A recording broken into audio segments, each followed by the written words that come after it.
Caro defense is one of the most popular ways to respond to e4.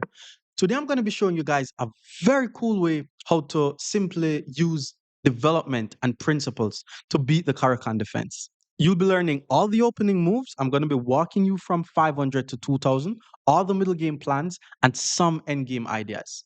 I want you to watch the full video, then play this line against the Caro and watch your ratings go through the roof. Picking things off in the 500 region, today I'm going to be showing you guys everything that you need to know about beating the Caro defense. Now, it starts when they play pawn c6. Whenever they do this, just play the move pawn to d4, put two pawns in the center of the board, pawn to d5. This is the Caro defense. And we're not going to be taking or playing e5. We're just going to be playing very principled stuff. We're going to be playing the move knight c3. This is going to be our signature move, guarding the pawn on e4. And basically, any move that they play that is not pawn takes e4, then black will already have a worse position. For example, pawn e6 is not good because it makes this bishop on c8 a bad bishop. And that's kind of like why Caro players prefer to play c6, d5, and then take their bishop out. From here, I'm just going to keep developing though. Let's just go knight to f3. Now we have two pieces developed. The opponent already made one mistake, locking in the light squared bishop behind the pawn chain. And usually, if they play pawn to f6 or knight to f6 in this position, we're also able to play e5 and attack their knight. But he decided to play bishop to d6, and now he's allowing me to get this move pawn to e5 and attack the bishop. So he's basically forced to move his bishop again. And if any time you're able to force the opponent to break opening principles, like moving the same pieces more than once in the opening, it's very good for us. So now he pulls his bishop back. Now I'm just going to develop my bishop to d3. Now I have three pieces developed. I'm preparing to get my king castled. I'm preparing to develop my last piece. And if he tries to castle his king on the king side, he's going to be losing very, very quickly. So he decided to play the move knight to e7. But after knight e7, let's just get our king out the center of the board. Keep in mind, I'm the one who is able to get my king castled. He's not able to get his king castled because if he gets his king castled, he will be getting checkmated with the Greek gift sacrifice. But he plays b6 instead, which is not a bad move because b6 is an indication that he's trying to develop his bad bishop and he wants to put his bishop on this a6 square. So because I noticed that he wants to put his bishop on a6, I'm actually going to play the move queen to e2. Now I have two pieces covering this a6 square. And after that, I can start some attack on like his f7 pawn, his h7 pawn, and he's just not going to be able to get castled. Pawn c5, that's a very interesting move. He's basically trying to play the move pawn to c4 to trap my bishop. With that being said, I'm going to start by taking on c5, so that way once he takes... Okay, now the question is, how do I prevent him from playing pawn to c4? To prevent him from playing pawn c4, I'm going to play the move pawn to b3, and my bishop could go to a3 and attack this unprotected pawn. I'm trying to keep my bishop on this diagonal, though, to be honest, because if he castles his king on the king side, then he's going to be in a lot of trouble. Bishop to a5, it's also not a bad move. He's attacking my unprotected knight, so I'm forced to react to this move. But instead of playing a move like bishop to d2 or bishop to b2, I noticed that even though his bishop is attacking my knight, his bishop no longer guards this d6 square. With that being said, I'm able to play the move knight to b5, which is targeting his d6 square. If he allows me to play knight d6 check, then his king is not going to be able to get castled, and it's going to be a very easy game for me to win. But again, if he tries to castle his king, he's also going to be getting checkmated. So he may have to just pull his bishop back to c7 here, which means putting the bishop on a5 was just wasting time. He plays bishop to d7, and I could now say the game is over because we spoke about this move. We're going to play the move knight to d6, checking the king. The king now has to go to f8, and now that the king is on f8, remember we spoke about what we want to be doing when it comes to attacking the opponent's king. We want to look for these squares close to the king.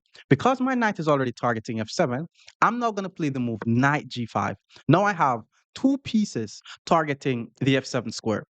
He only has his king guarding the square. The question is, what move is he going to play to add more defenders to the f7 square? The only move that he has is bishop to e8.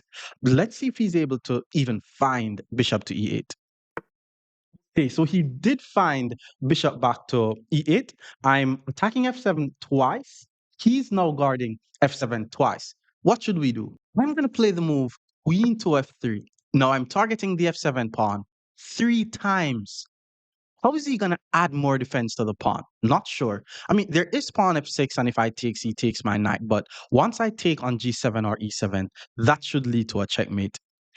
The idea of knight to f5, if he plays this move, I take on f5, and then I take on d5, threatening the unprotected rook, and I'm still targeting his f7 pawn. So it's over now. Bishop to c3 was played. He's threatening my rook. But I have zero intentions of even trying to guard my rook because his king is what I'm more interested in. Especially since I have three attackers versus his two defenders. I'm just going to take on f7 here. Now, once I take on f7, his queen and his rook is forked. His bishop is not able to take due to mate. And if he moves his queen out the way, he could also be getting checkmated with the fact that my queen is on the same line as his king. He moves the queen out the way. Now we're basically trying to search for our checkmates. First of all, that's just a check. It's also a free rook, and his king has to move. But what if I put the knight on h6? If I put the knight on h6, the king has nowhere to go, so he has to block the check with something. If he blocks the check with his knight, I take the knight. If he takes, I check. The king goes to e7, and then knight c8 wins the queen. Or do I just take his rook with check, force his king to move, take his bishop, threatening checkmate? If he takes my knight, he gets mate. Otherwise, I check king over check, knight block, mate. There's a lot of ways to win this. Let's just take the rook with check. Seems like the more straightforward one. And then once he moves his king, there's also a check that I can play on h7, but then the king just takes. So let's just take the other bishop. And basically, he's not able to take my knight due to checkmate, but I'm also threatening queen to f7, which will lead to a checkmate because my knight protects the f7 square. So what can he do? He decided to take a rook, but this will be checkmate in about three moves. Hopefully you were able to find it, but queen to f7 check. Oh, it's actually mating two. Because once the king takes, no need to check here because taking the pawn is going to be a checkmate. And as we said, the knight covers the f7 square. So once the king takes, that's just a checkmate. We're going to be beating more Caro defense against 600 rated players. Stick around. Our opponent is now 600. Let's go e4. He plays c6. Now we play d4. So this is the Caro defense that I'm going to be teaching you guys how to beat. Once they play d5, there's the exchange Caro, there's the advanced Caro, there's the fantasy.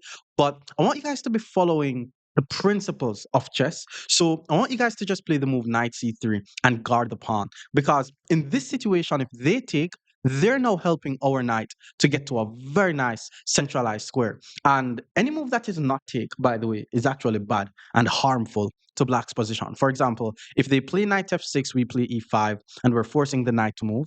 There's nowhere for this bishop. If he plays e6, then he's still blocking in the bishop. So let's see what black plays here. He did take on e4. That is the correct move. Let's play knight takes e4, and knight to f6 was played. Now, the thing is about the alien gambit is once we get over 1500, you guys are not going to be seeing a lot of alien gambits because there's a correct way to beat the alien gambit. But my opponent is only 600, and I'm sure you guys would love to see some alien gambit. So let's play the move knight g5, and I'm basically playing the alien gambit here. And if he plays h6, then that's basically where we sack the knight on f7.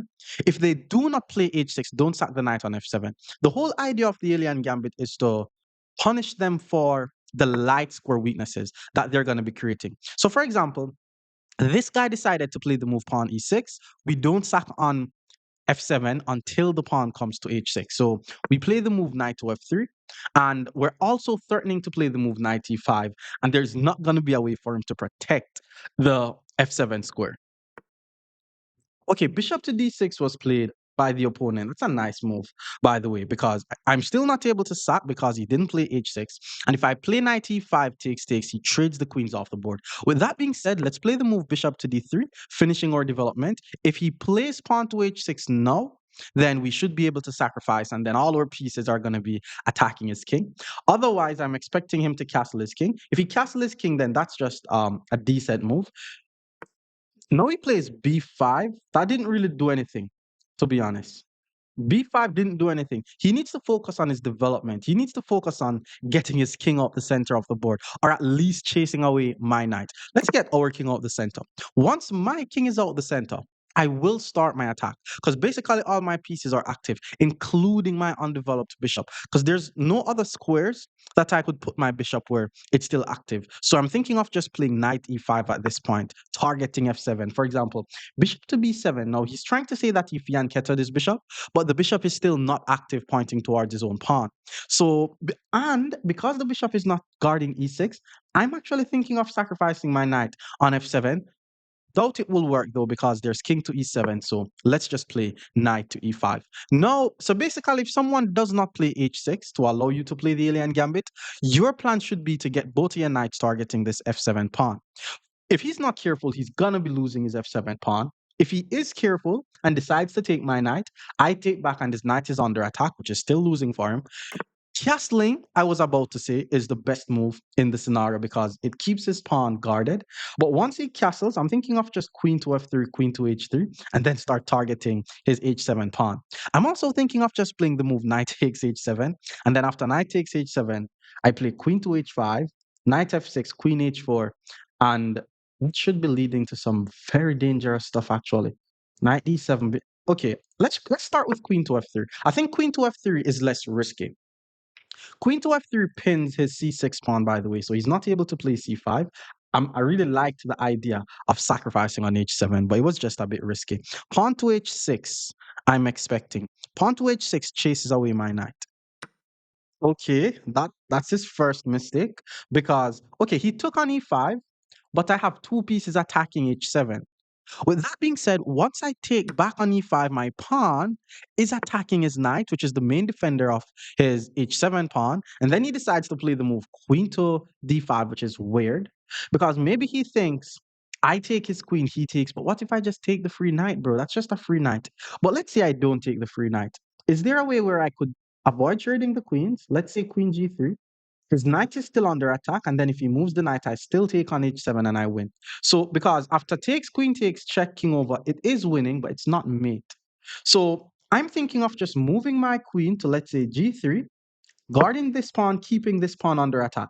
Knight to h5 is now the only move which attacks my queen. But once he plays knight h5, I take with check, play queen h5, and because his king is going to be on the same line as my queen, that's just going to be a checkmate.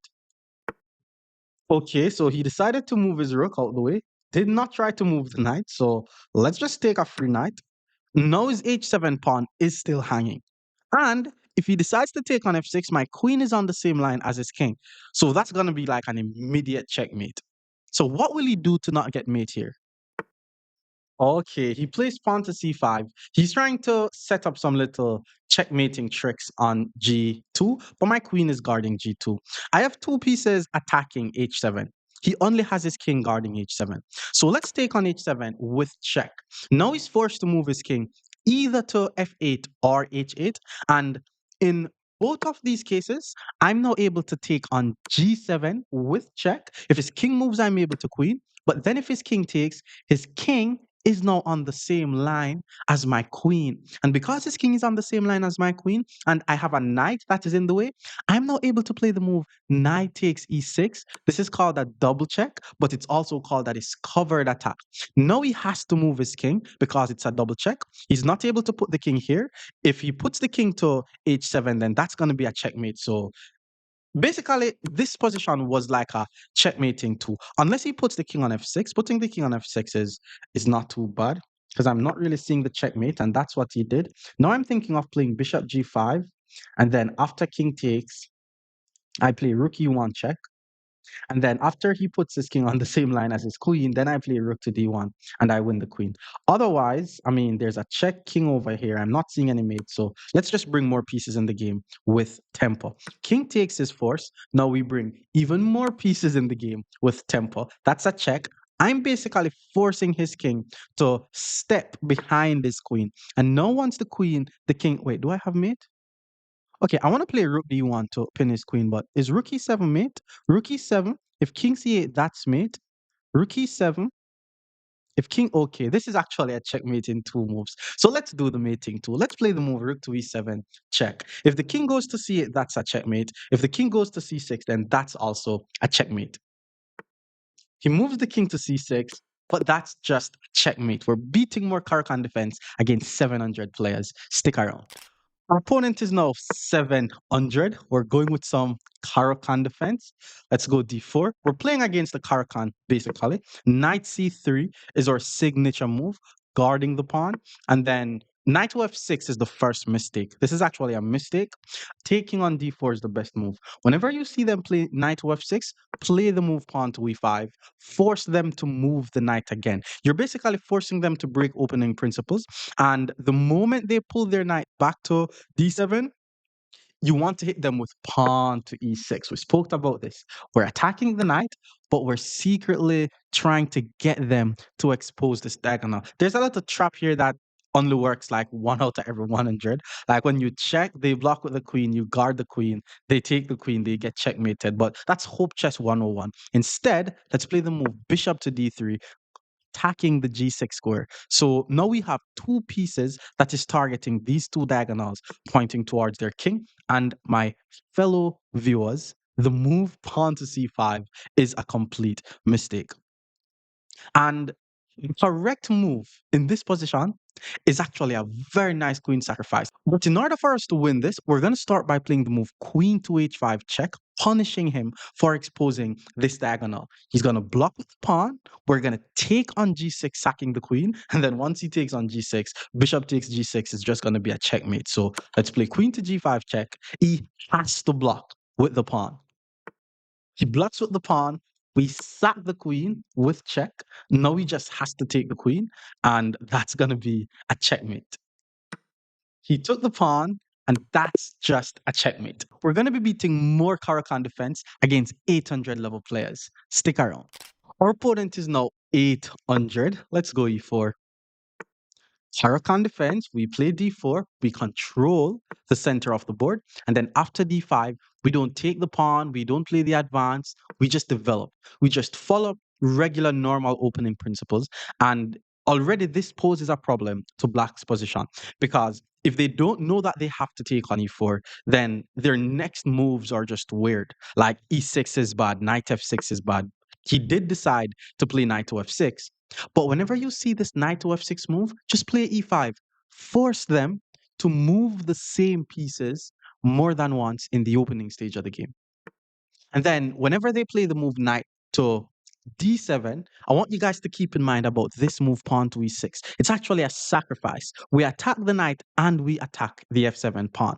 What we want them to do is to take on e6, which he did take on e6, but I want you guys to notice how I managed to expose this diagonal pointing towards his king very early on in the game. So now I'm just going to hit him with the move bishop to d3. Now I have both of my pieces covering this h5 and g6 diagonal. So if he's not careful, he could be getting checkmated in the next two moves. Usually what they do is they play pawn g6, or he could also play knight to f6. Now, if I really wanted to deliver the checkmate, I may try something like queen g4 and try to sack the queen. But once you manage to get this position, it's just principal chess from here. Just develop the knight. It's going to be very hard for them to play pawn to e5. You castle your king. Okay, bishop to g7 was played. We don't want to allow the opponent to play e5 safely. So, for example, he has two pieces on the e5 square. We also have two pieces on the e5 square, but if he plays e5 and we takes, he starts to trade the pieces off the board. With that being said, I'm going to play the move queen to e2. I'm not only preventing e5, by the way, I'm also attacking his unprotected pawn on e6. Now, keep in mind, we are down by a pawn, but the position is just so easy for us to play. The amount of development development that we'll get for this is crazy. And the e6 pawn is one of those pawns that's like super easy to regain. Like if I really wanted to win the pawn, knight g5, knight e6 is fine. But it's best to play our development move. It's best to ensure that well, do I castle on the king side or do I castle on the queen side? Because one thing that you guys are going to be seeing is this thematic move, pawn to h4. I'm actually going to play pawn to h4 because I'm threatening to play pawn to h5, and if he takes my rook, gets the open file. If he castles, I play h5 and I'm attacking his king. My king is safe, and I can always play bishop d2 and then castle on the queen side.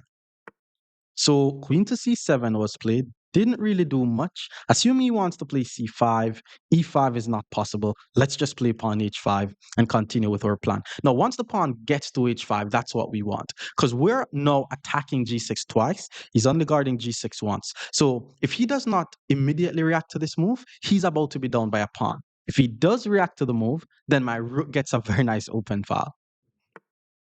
Okay, he decided to play pawn to e5, which didn't do anything.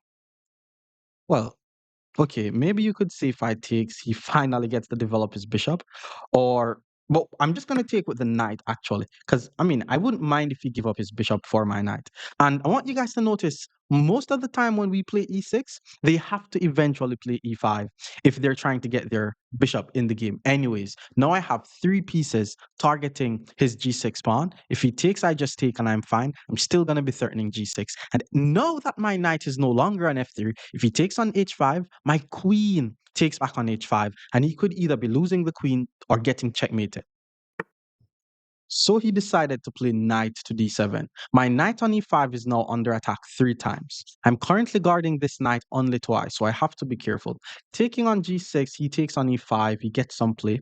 So we're not trying to rush. Now knight takes, pawn takes, check, king over. I have nothing. So let's just develop my bishop to f4. Now I have 3 defenders versus his 3 attackers, so I'm fine. I'm still threatening to take on g6. His bishop on c8 is still not developed. And it's going to be very easy for me to simply get my king out the center of the board.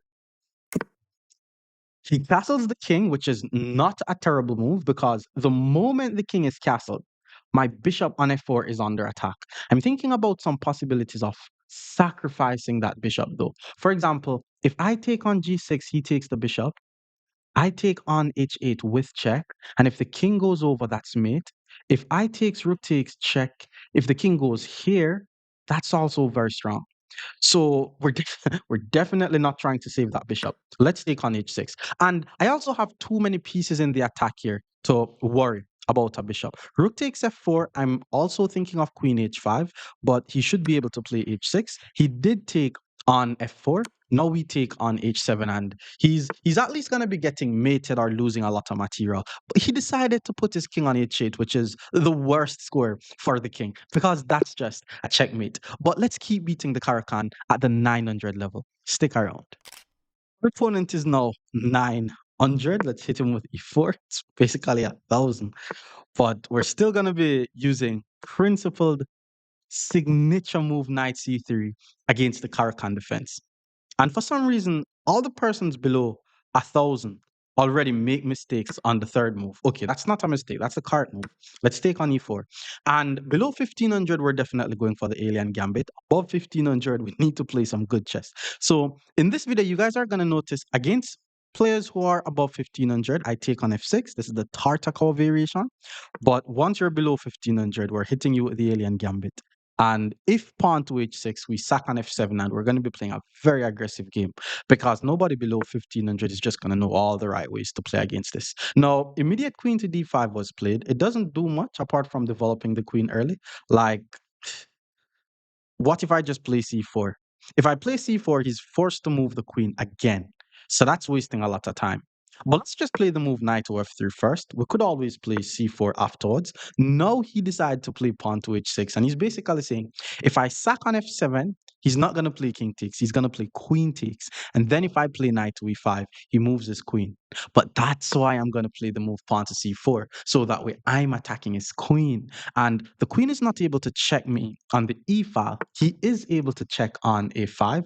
I was just going to block with the bishop. Now that the queen goes back to d8, now we're going to sacrifice on f7. And this is the alien gambit. Now, there's one thing that we need to keep in mind. After king takes and knight to e5 check, we're not able to play bishop to c4 because our pawn is on c4. So we're going to have to try to access the light squares by other means. Now, we're definitely going to play the move bishop to d3. Bishop to d3 has a drawback. The queen no longer guards the pawn on d4. But because of the light square weaknesses, queen takes d4 is going to be bad because bishop g6, a discovered attack, will win the queen. So let's just play bishop to d3 here. This is the threat. It's very hard to see how he's going to be preventing this. Like, I'm actually threatening a checkmate in one move as we speak. So, okay, he has to either move his queen or his pawn. He basically has to just create some escaping route for his king. And I could confidently say that black is in a lot of trouble here, even though we're down by a piece. So he did play pawn to e6, which means the king is going to be able to run to e7. Let's play the move. Okay, let's play the move bishop to g6, checking the king. And then after king e7, knight f7 is just a fork. But what if I try to get my bishop to a3? That could be a checkmate. With that being said, let's start by playing the move pawn to b3 before we go for the fork. If he plays queen to a5, then I have to block with the bishop and eventually go for the fork. But when you're attacking someone's king, it's very important that you don't become too materialistic about the situation unless you're going to just clearly gain an advantage and transfer your advantage into a material advantage. It's best to continue with your attack on the king. Queen to d6 was played. First of all, knight f7 is still a fork. If I play bishop a3 now, the queen is able to take, which is why I'm considering the move pawn to a4. If pawn a4, there's no king back. Pawn c5 doesn't help. Let's play the move pawn to a4. If he plays queen b4, I'm still going to be blocking the check. Or I could just move my king. So he decided to play pawn c5, which is an interesting move. He basically sees the idea of my bishop going to a3. And if I play bishop a3, I'm assuming he's going to play pawn b6. With that being said, let's go for the fork now, because I'm not seeing a way to deliver any checkmate on his king. He has to move the queen. After he moves the queen, I'm just going to take the rook. Queen takes d4 is also a move just to trade the queens off the board. But if he trades the queens off the board, then I'm just going to be winning, completely winning with the extra material. The guy thought I was only attacking his rook. He decided to move the rook and not move the queen, which is crazy. And then he just blundered a queen. Now after king d6, okay, this has to lead to mate. There's bishop a3, there's bishop f4, there's take on c5 with check, forcing his king to take, which is why I said anything below 1500, you can knock yourself out with an alien gambit. King c7 will also lead to some checkmating here. Like, we're going to start by playing bishop to f4, checking the king. The king could only go to the c6 square. After he plays king c6, where's my checkmate? Okay, I'm not seeing the mate. Let's play b4. b4 is to protect the c pawn, and I'm also trying to play b5. I'm also trying to play queen d4. I'm also trying to play queen to f3. But this is going to be a checkmate in like all of the scenarios. So we don't even have to be trying to rush this too much. Knight to d7 was played. Pawn b5 is not a checkmate because there's king takes. Queen to f3 is not a checkmate because there's knight block. Queen f3, knight block, takes with check, pawn has to take. Okay, let's go queen to f3. After queen to f3, knight block, I takes pawn takes castle, and then I'm threatening checkmate on e5. So knight blocks we take. The pawn is forced to take, so now I castle, and I'm threatening to take on d5, and that's just going to be a checkmate. The only way for him to protect the d5 square is to play knight to b6. Knight b6, I'm going to try to make pawn to b5 work. In fact, it should be some checkmating. I think did I miss mate into b6, king takes? I'm not sure. But he plays pawn a3, not trying to prevent the checkmate, which means that's just a checkmate. And we're going to be beating more Caro-Kann players at the 1000 level. Stick around. Opponent is now 1000. Hit him with e4.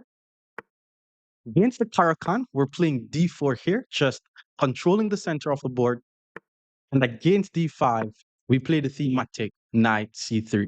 So we're defending the pawn. Taking on e4 is the top theoretical move here. It's also the best move because anything else is just weird. For example, bishop to e6 is just bad because no, it's going to have a very hard time for him developing this dark squared bishop. He's basically breaking the principle that says never block the pawns in front of your bishop or never use your bishops to block the central pawns. From here, I'm just going to keep developing my pieces. There's no immediate way to try to punish him or anything. He could try to take on e4 and play bishop to d5, but he would still be moving the same pieces more than once in the opening. So my development would still be better than his. So he decides to play the move pawn to g5, because he pawn g6, because he notices how hard it's going to be for him to get this dark squared bishop out. I'm thinking of just playing knight g5 here, actually, just to attack his bishop, forcing the bishop to move. Not really seeing what it gets me though. So let's just continue with our development. We have 3 out of 4 minor pieces developed. I'm just trying to play moves like queen d2 and castle or just bishop to d3 to finish my development. And whenever he plays knight f6, I may just play pawn to e5 to attack his knight again. So bishop to g7. Now we play queen to d2. All I'm focusing on is my development here because I know that it's going to be hard for him to finish his development. So I want my development to be complete as quickly as I possibly can so that way I can immediately start launching my attack. Knight to f6 was played. Okay, if I play pawn to e5, there's knight e4 attacks my queen. And after takes, my d4 pawn is hanging. So let's just play bishop to d3. I'm still developing my pieces. I've managed to move all my pieces. So once I castle my king, especially on the queen side, my development is going to be 100% complete. My h rook will be the only piece that is not in the game. His king needs to get castled. His knight on b8 needs to be developed, and he needs to move his queen. So he castles the king, which is good. I'll also castle my king. It's also opposite side castles, and we know what they say about opposite side castles. Once it's opposite side castles, it's going to be a very crazy game. So he plays the move knight d7, and the move that I already told you guys that I was planning on playing is pawn to e5. It gains a lot of space, it attacks his knight. He does not have good forward moves, by the way, because I have 2 pieces on the e4 square. He only has 1. He decided to play knight to h5, which is decent, but he's putting his knight on the edge of the board. And we already know the drill. Like, if you're trying to attack someone's king and they have a fianchetted bishop, you must play moves like bishop to h6, just trying to get rid of that fianchetted bishop. And now because his knight is on the edge of the board, I have a lot of plans. For example, pawn h3 followed by pawn g4, so that way I could either trap his knight or start this crazy pawn storm on his king. Good to see it was played. It's definitely a sign that he wants to play c5. He's also putting his rook on the same line as my king, so I need to be a bit careful there. But as I said before, I'm just going to play the move pawn to h3 with the idea of playing pawn g4. I couldn't have played pawn g4 from before because his bishop was covering the g4 square. So I had to first guard the g4 square. But once I play pawn g4, his knight could be getting trapped. I mean, there's bishop takes, queen takes, knight g7, but knight g5 could also lead to a checkmate. So he decided to first take on h6, but now once my queen takes, pulling the knight back to g7 again is just not good for him because we already spoke about the fact that we love to attack pawns and squares around the opponent's king. Yes, he's saving his knight, but at what cost? Because we're trying to attack the pawns and squares around the opponent's king, and my queen is already targeting his h7 pawn. Now I just need to play knight g5.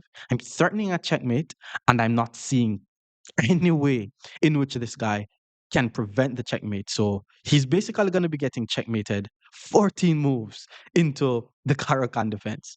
I mean, he could try to move his rook, but that's going to be a checkmate in 2 moves. Like, I'm still going to take on h7, and after the king moves, queen h8 is going to be mate. If he tries to move this pawn, my knight already covers that square. So what does he have? It's over. It's GG's.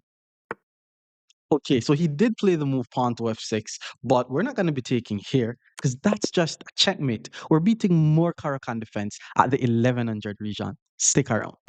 Our opponent is now 1100. Let's go e4. With Caro-Kann defense, we play d4. And then knight c3 will be our signature move, ensuring that we follow natural development moves. And knight f6 is already not the best way to respond, because once they play knight f6, it means that they did not take on e4. And because they didn't take on e4, we're able to play the move pawn to e5. And we're basically gaining a tempo on their knight. We're forcing them to move the knight more than once in the opening stage of the game.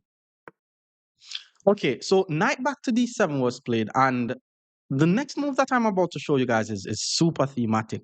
Like, if you're ever playing the Caro and someone allows you to play pawn to e6, attacking the knight, allowing, basically I'm saying, if you get the chance to sacrifice a pawn so that way you're able to expose this diagonal pointing towards the opponent's king, then you always want to go for this idea.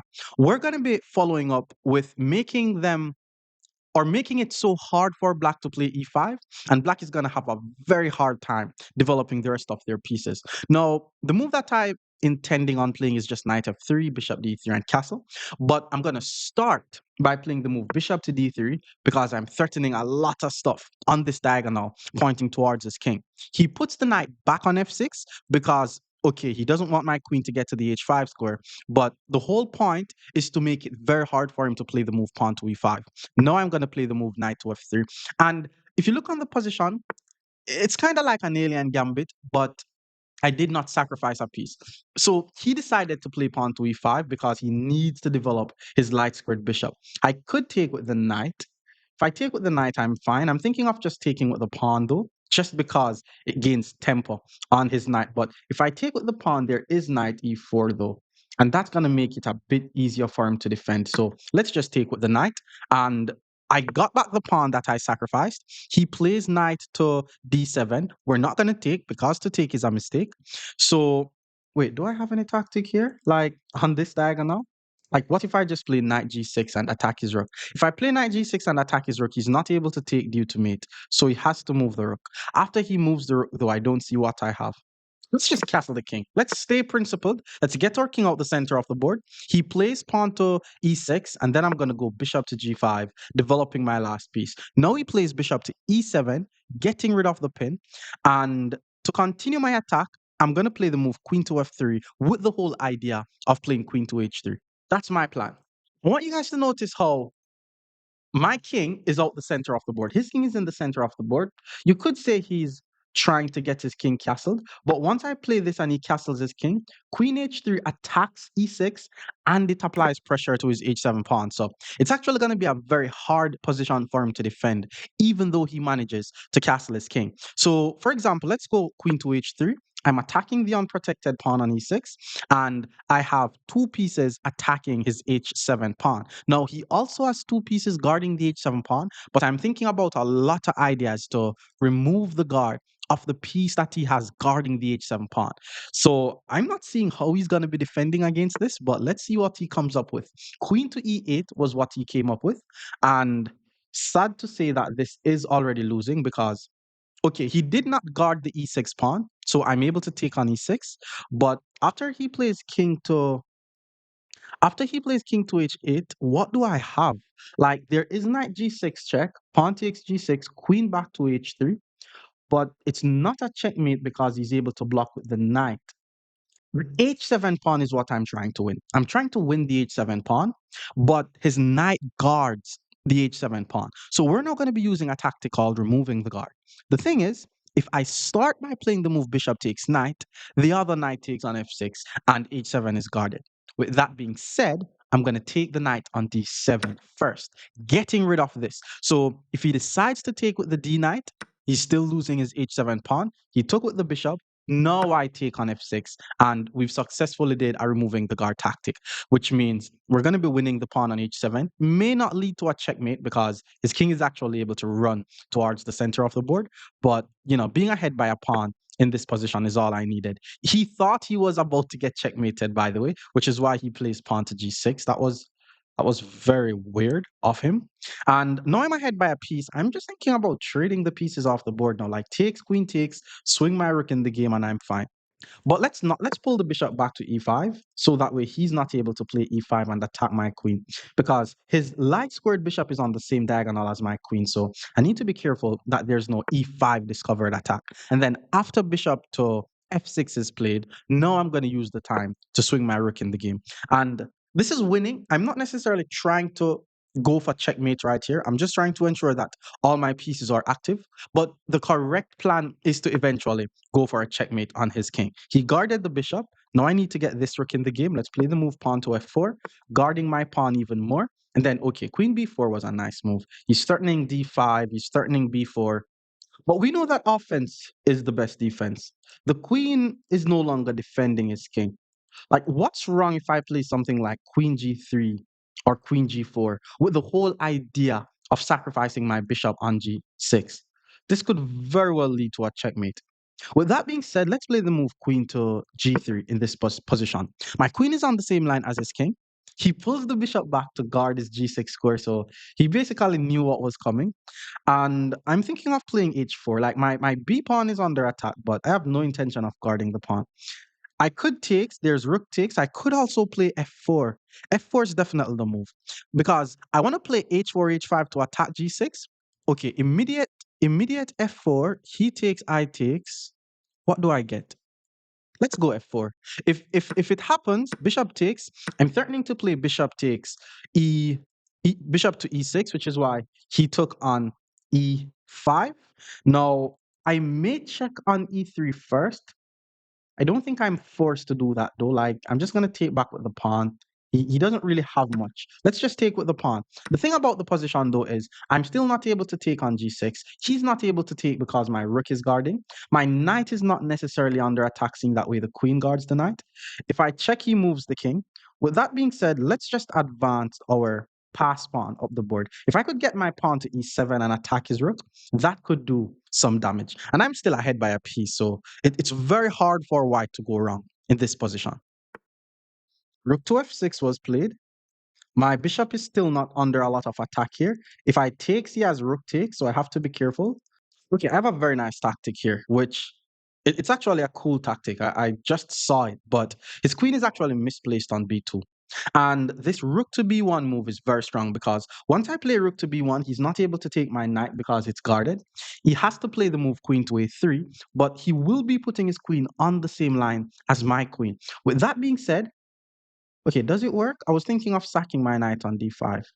Okay, it does work, but I'm not going to gain as much that I thought. If he takes my queen, I take his rook first with check, but he's actually able to check with his queen, but then I'm just going to block with my knight. So it still gives me a pawn, but I do not gain as much as I thought I would have gotten because he has a check on my king. So queen a3. Wait. What if I play knight e4 though? If I play knight e4, he does not have a check on my. Oh, it's still a discovered attack. Knight e4. I mean, if he takes my knight, he loses the queen. But if he takes my queen, I check his king first. And if the king attacks my knight, I take another piece, checking his king before I take his queen, and I'm winning some material. So knight e4 is the move, not knight takes d5. White is now completely winning.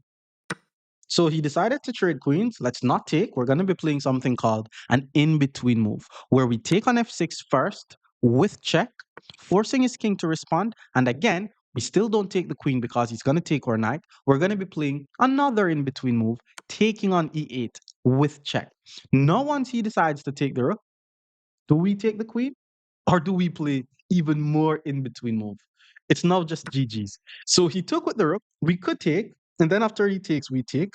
Okay, I don't think it makes a huge difference. Let's just take the queen. And then once he takes the bishop, we take on b2. And in this position, I'm ahead by an entire rook. Plus, I have a pass pawn. I'm not going to allow him to take the pawn. I'm going to play pawn to e7, pushing my pass pawn. And now it's just GG's. Because his rook is going to be tied down to guarding this pawn forever.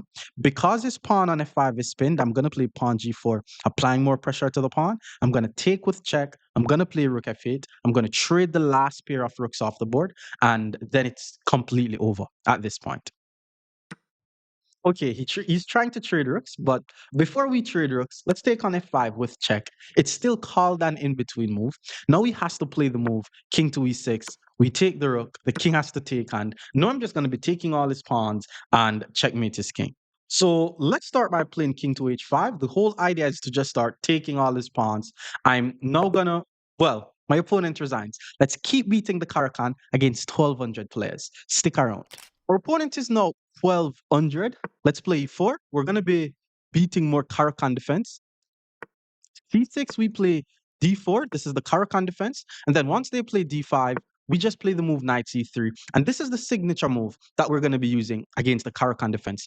It's it's hard for lower level ELO players to defend against this move because, for example, some persons play knight to f6. That's not correct. Some persons play e6, which is also not correct because he's basically blocking out his light squared bishop. Now his light squared bishop is going to have a very hard time joining the game. From here, I'm just going to develop my pieces normally. Let's just play knight to f3 here. We already have two pieces developed. And in these types of situations, if they play the move knight to f6, that's when we're going to be playing moves like pawn to e5. Now, bishop to b4 was played. It's basically attacking my knight. It's pinning my knight, which is the main defender of my e4 pawn. So now I'm actually going to play pawn to e4. I think he needs to play pawn c5 here, and it's crazy because it may transpose into like a French defense, but because I have so much extra move, it's going to be like a very bad version of the French. So knight to e7 was played. It looks like my opponent is trying to either castle or play knight to f5, but I'm able to play this very nice move, bishop to d3, and it basically prevents the opponent's king from getting castled. Not sure why he would give up his bishop for a knight for no reason. Like, I didn't even attack the bishop. Usually, like, if you're gonna break principles and give up your bishops for knights, at least let them attack your bishop. Like, don't just give up the bishop just like that. Now I could say I have an advantage. He needs to play c5 here with some knight c6 ideas. But if he plays c5, I just take the pawn. Maybe he's trying to attack my pawn on c3, but bishop d2 simply guards the pawn. And then my next move is just going to be to castle the king.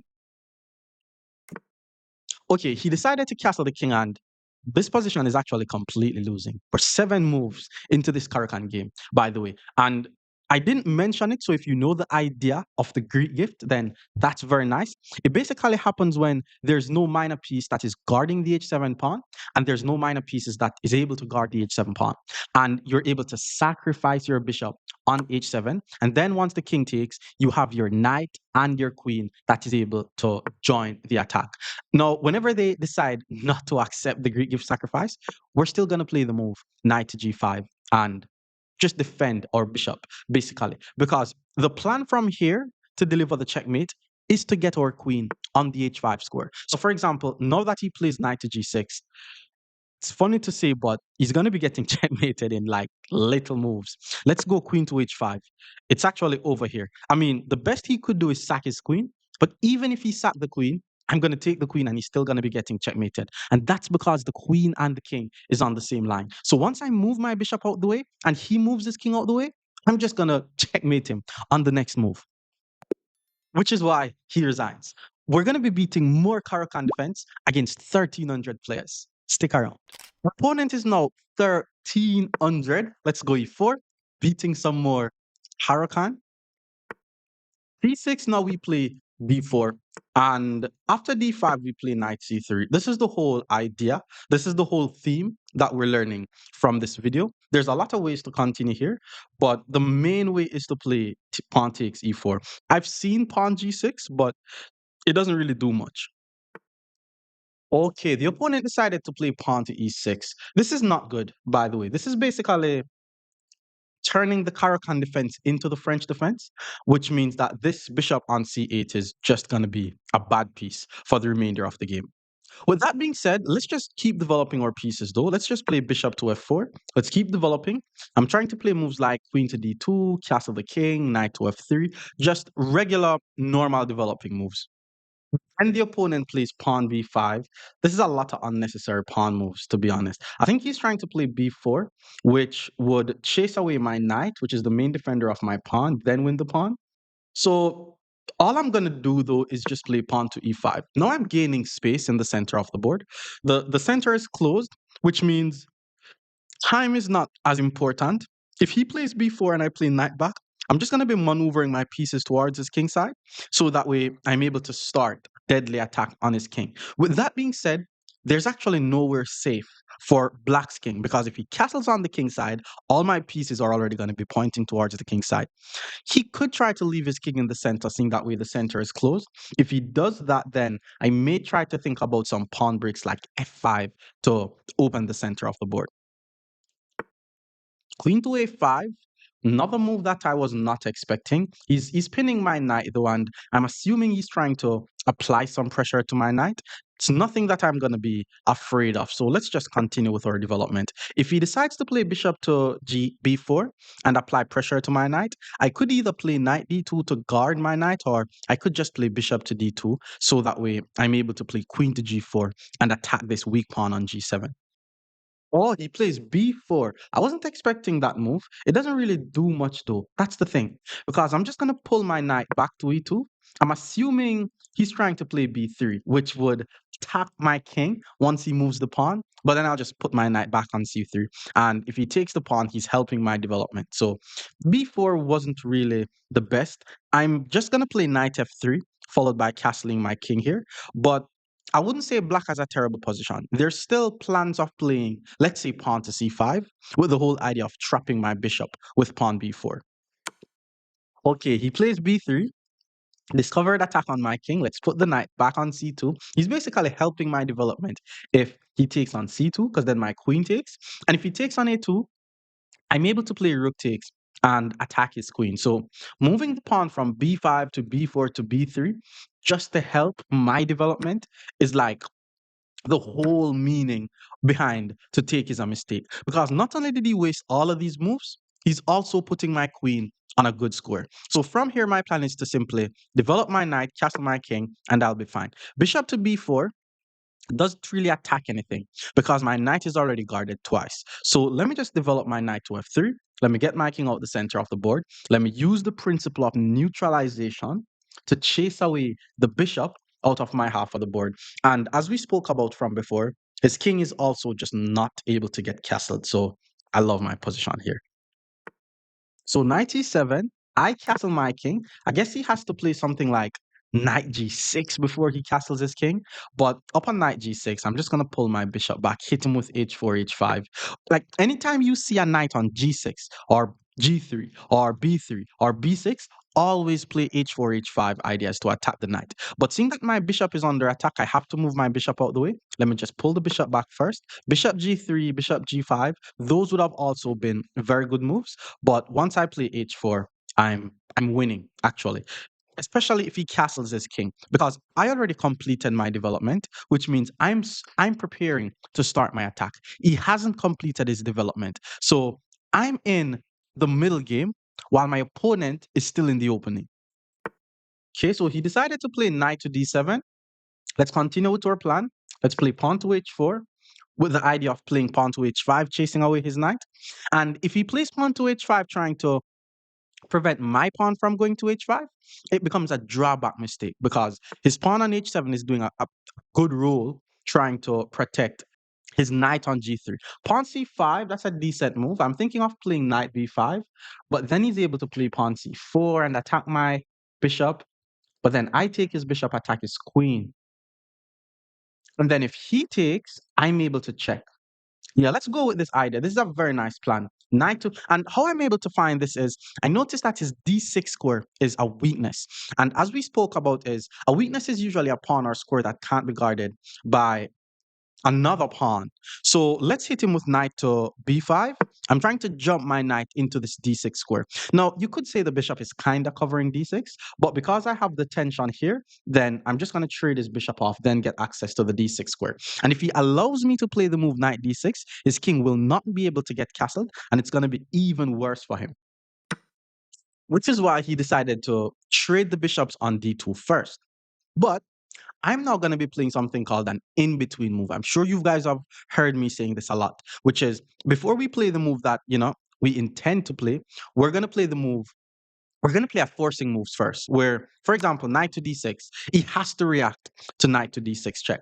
I'm expecting something like king e7 or king to f8. Then I'm going to be able to take on d2. And then I could confidently say, okay, bro, your king is not able to get castled. I'm going to play knight b3 to attack your queen. And then I'm going to start my attack. So Well, or continue my attack because I already started my attack.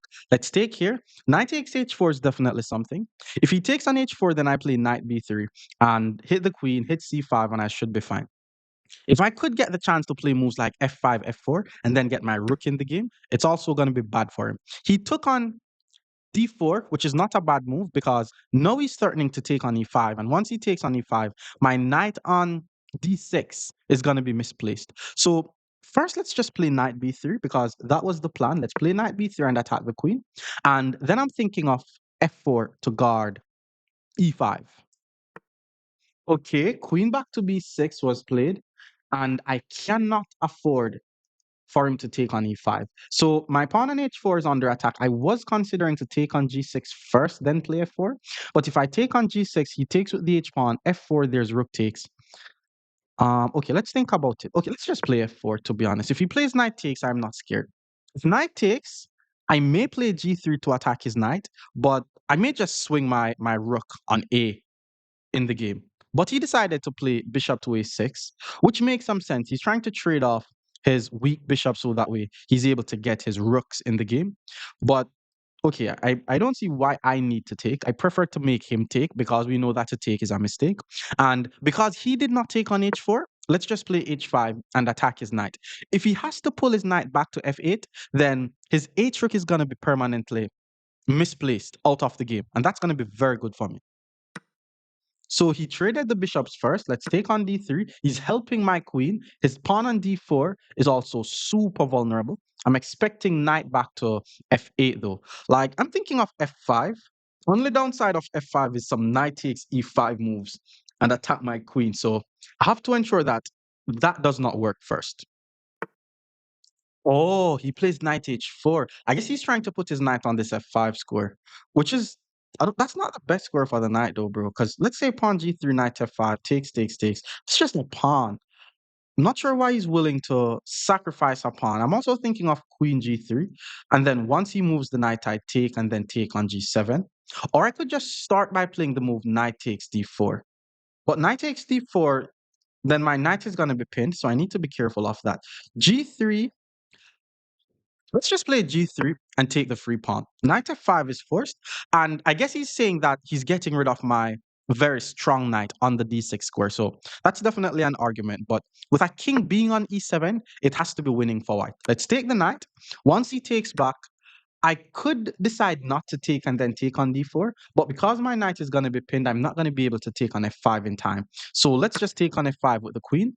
There's no good ways to attack my queen.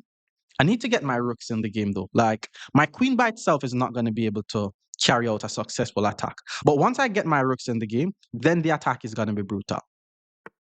So he decided to play the move rook to c8. He's putting his rook on this open file. Not bad. If I check on g5, then the king goes to f8. Not seeing what I have there. I'm trying to win this pawn on d4 though. So let's play rook to d1. Let's get my rook in the game. Now I have two pieces targeting his d4 pawn. He only has the queen guarding the pawn. I'm assuming he's probably going to play pawn to d3 check. If pawn to d3 check, I'm just going to move my king. Then there's rook c2 check, but then I move my king to h3. And it seems weird because my king is on h3. You may think that I'm going to be getting checkmated, but my king seems pretty safe on the h3 square. But he decides to play a5 to attack my knight. That is a free pawn though. Let's take. Like, okay, my knight is pinned. And then he plays rook to c4, applying pressure to my pinned knight. So that's not a bad move. So I'm basically forced to play queen back to d3 to guard, but there's no additional way for him to apply more pressure to my knight. Like if he I was about to say if he had enough time to get both of his rooks in the game, then he could say he is trying to do something. But then he got his second rook in the game. But then his h7 pawn is unprotected. Before I even try to win any pawn, I have to ensure that I get out of this pin. Like if you notice the opponent is pinning one of your pieces, just get out of the pin. And that's why I'm playing the move king h2, which means now I'm going to be free to move my knight. So not only am I threatening h2, I was about to say I'm threatening knight f5, which I really like because knight f5 checks the king and I will be able to take on d5. And even if he takes my knight, he's losing his rook. So knight to f5 check is definitely the winning move here. I'm expecting king to f8 though, but if king e6, I take with check, which he did play. I'm also thinking of taking on g7 with check. Okay, if I take on d5, he takes on f5. Do I have a checkmate? Pawn g4 check. King has to take. Rook g1 check. King takes. Rook f1. King here. Rook g3. King here. It's probably leading to a checkmate, but I'm not seeing it. Check, king back, takes, or check, takes, takes. Everything is winning here. Let's take on d5 actually, because I think this line is leading to a checkmate. Like, that's definitely a free rook. Or, because my queen is on the same line as his king, why not just play pawn e6 check? Pawn e6 is a discovered attack. If the king goes to f6, queen to e5 check, king back could also lead to mate. Okay, this is weird. Check, king up, check, king takes, check, king here, check, king e2, check. I'm not seeing the mate. It's crazy, but let's go for it. Like, there's no way someone's king is going to be on g4 and is not getting checkmated. So king f4 is what I looked on. After king f4, okay, did not see that, but I just assumed that it's bad seeing that way. It's cutting off his king. So this should be a easier checkmate. It's actually checkmate in two moves here. Once I play queen to f3 check, because it doesn't matter if he puts his king on h4 or h6, then queen to h3 is just going to be a checkmate. So let's check on h3 here. The king now has to go to, let's say, h4 or h6. And then he resigns. But let's keep beating the Caro against 1,400 players. Stick around. Opponent is now 1,400. Let's go e4. The Caro defense is played. We play pawn to d4. And after they play d5, we play the signature move, knight c3. This is the Caro defense. Once they take, we take back with the pawn. And bishop to f5 or knight to f6 will be the two main moves that you guys see here. There is also knight d7, but that's not as popular. He did play bishop to f5. Now we play knight g3 and we attack the bishop. This is all classical mainline Caro stuff. The bishop goes back to g6. We play h4 with the whole idea of trying to trap the bishop with h5.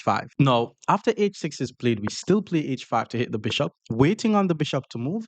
Then we develop our knight to f3. From here, you're going to see moves like knight d7 or knight f6. It doesn't really matter which one of them black decides to play.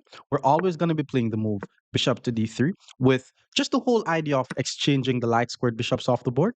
And then once we exchange the light squared bishops off the board, we just play regular development moves from here.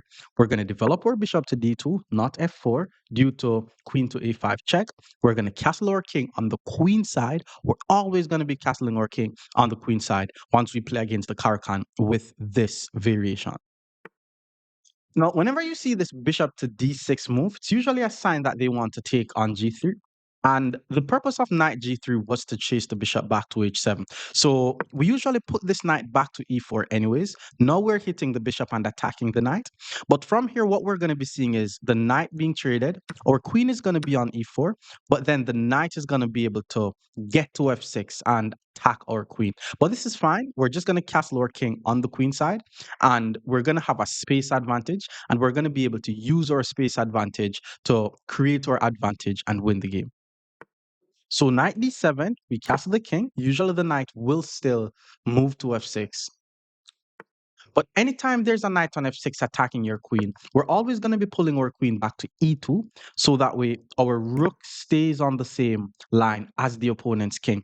And whenever they castle on the king side, it's always going to be a very nice attacking game, because for one, it's opposite side castles, and whenever it's opposite side castles, it's going to be a crazy attacking game. But because we already have this pawn on h5 and the opponent already has this pawn on h6, we're going to be using his pawn on h6 to create a hook for our rook to get an open g file, which is why we're going to be playing the move pawn to g4. And you're probably saying, but why can't the knight just take on g4? That's the whole point of a pawn storm.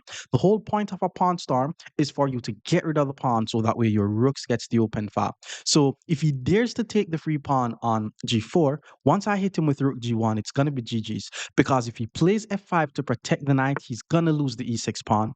And usually when they just don't take the pawn on g4, we still play the move pawn to g5, and we're going to be getting open lines pointing towards the king. Because now if he moves the knight, I take the pawn, it's a free pawn, and I get all the files pointing towards the king. But then if he takes on g5 and then I take on g5, the g file is open and he's still going to be getting attacked. So in both cases, white is just completely better here. So he did take on g5. I'm able to take on g5 with both the knight and the bishop. I don't think it matters too much. My bishop is threatening to take the knight, double up his pawns. There is bishop to f5 check in this position. If he plays that move, I'm just going to move the king though. Let's just move the king, not taking so that way his queen is activated. And then once he takes, my knight takes. And now I'll continue with my attack. So what I want to do is play moves like pawn to h6, queen to f3, attacking the knight, rook to g1, putting my rook on the same line as the king. Queen to f4 is the move that I'm expecting. He did not play queen to f4. So what I'm going to do is I'm going to play queen to f3 so that way his queen does not have any access in my half of the board. With that being said, I'm also threatening to play the move pawn to h6, and then he's not going to be able to move his g pawn because his g pawn is the main defensive piece guarding his knight. So he decided to play queen to e7. He's further guarding the knight, which means now if I play pawn to h6, he's able to play g6. I'm thinking of putting one of my rooks on g1. Then he's able to take here. Okay, it's very important that I do not try to rush this attack because there's definitely some checkmating ideas there. h6, g6, h7, king up. Don't like that. Rook g8, there's rook takes.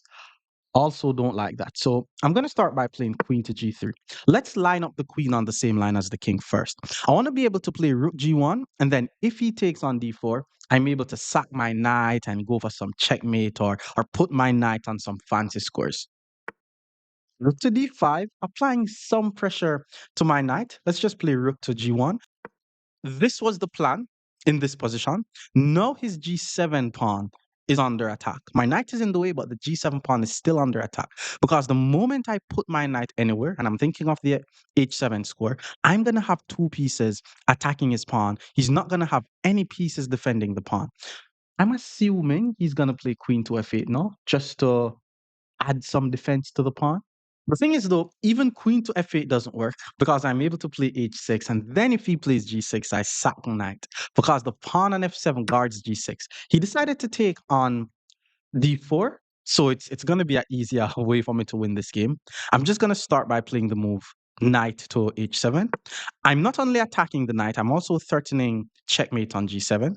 He's able to play g6, but then I'm able to take. Maybe he thinks he's able to play rook to g4, which is what he did, but the knight is the only defender of the g4 rook. So all I need to do to win the entire rook is to play a removing the guard tactic, which is the move knight takes f6 check.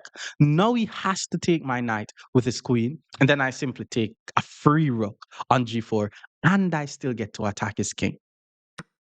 So he took with the queen. Let's take the free rook. I'm still trying to play moves like h6 to attack his king. He got his rook in the game. Let's play pawn to h6.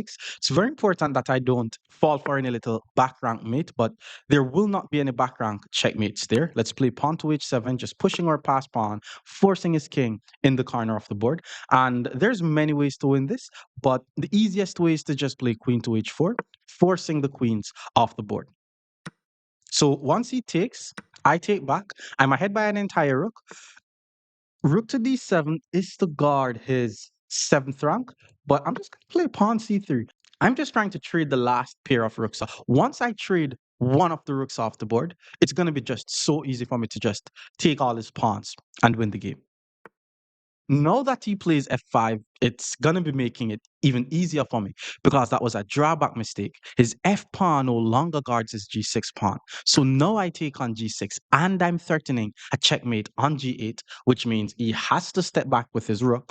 And then all I'm going to do is just still sack the rook, which is why he resigns. But let's keep beating the Caracan against 1500 level players. Stick around.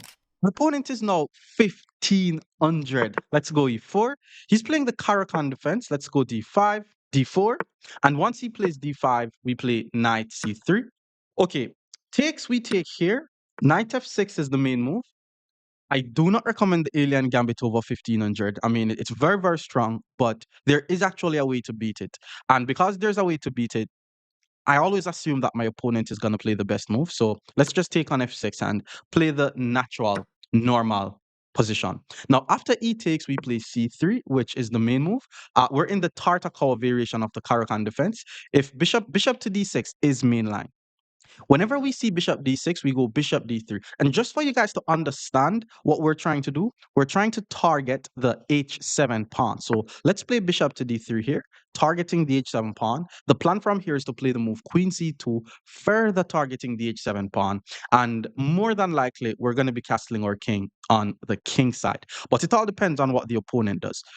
If he plays some weird ideas, we may be able to castle on the queen side. So he castles on the king side. Let's go queen c2. Now we have two pieces targeting his h7 pawn. The main move in this position is rook to e8 check. Then once I block with the knight, pawn to h5. So rook to e8, that's correct. Let's block with the knight. Now I'm threatening, but then he plays pawn to g6. Now, whenever people play pawn to g6, I like to play the move pawn to h4, which is not a principled response, but I'm basically trying to play h5. And what h5 does, it opens a lot of lines pointing towards his king.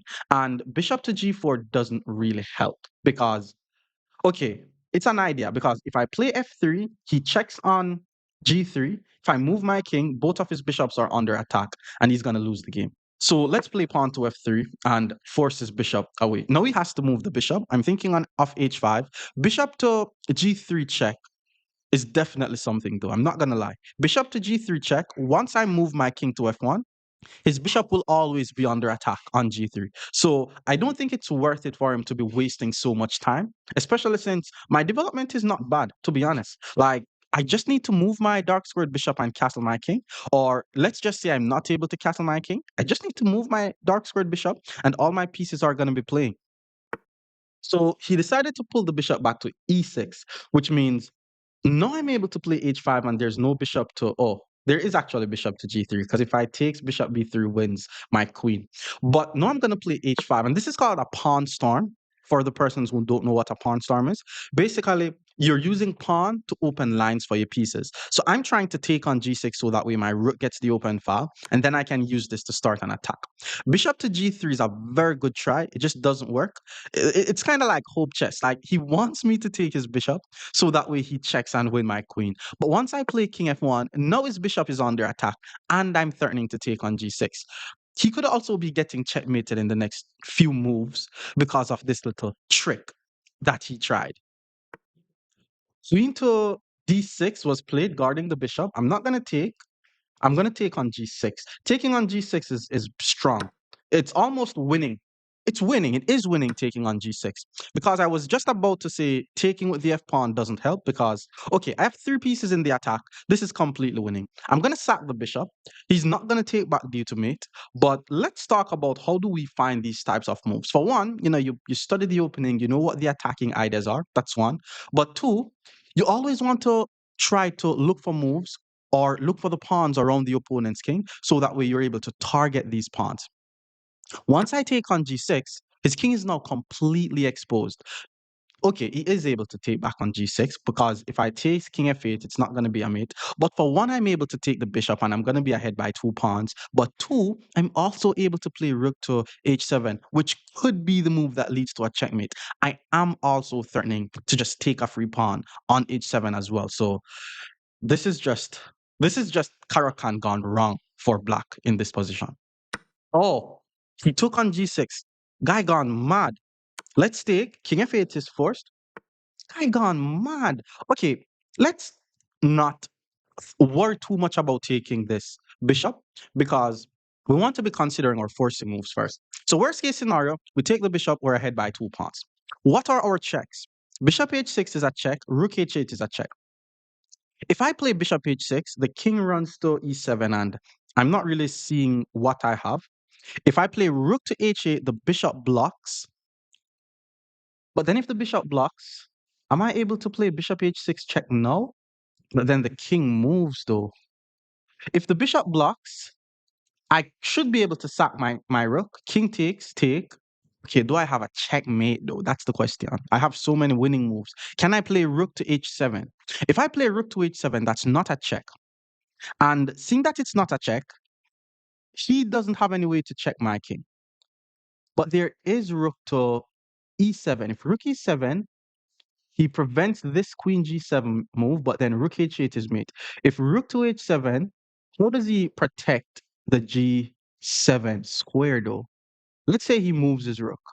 If he moves his rook, now I check, and that's going to lead to a mate. There's just so many ways to win this, but I think rook to h7 is the more convincing way to win. I can just win back my piece, but I'm trying to go for mates here because I'm not seeing how he's going to be protecting the g7 square. Pulling the bishop back, that's just a mate. I mean, moving the rook out the way, that's just a mate. It's just over. I'm basically threatening two checkmates here. He's probably going to resign because I'm sure he's just not seeing anything.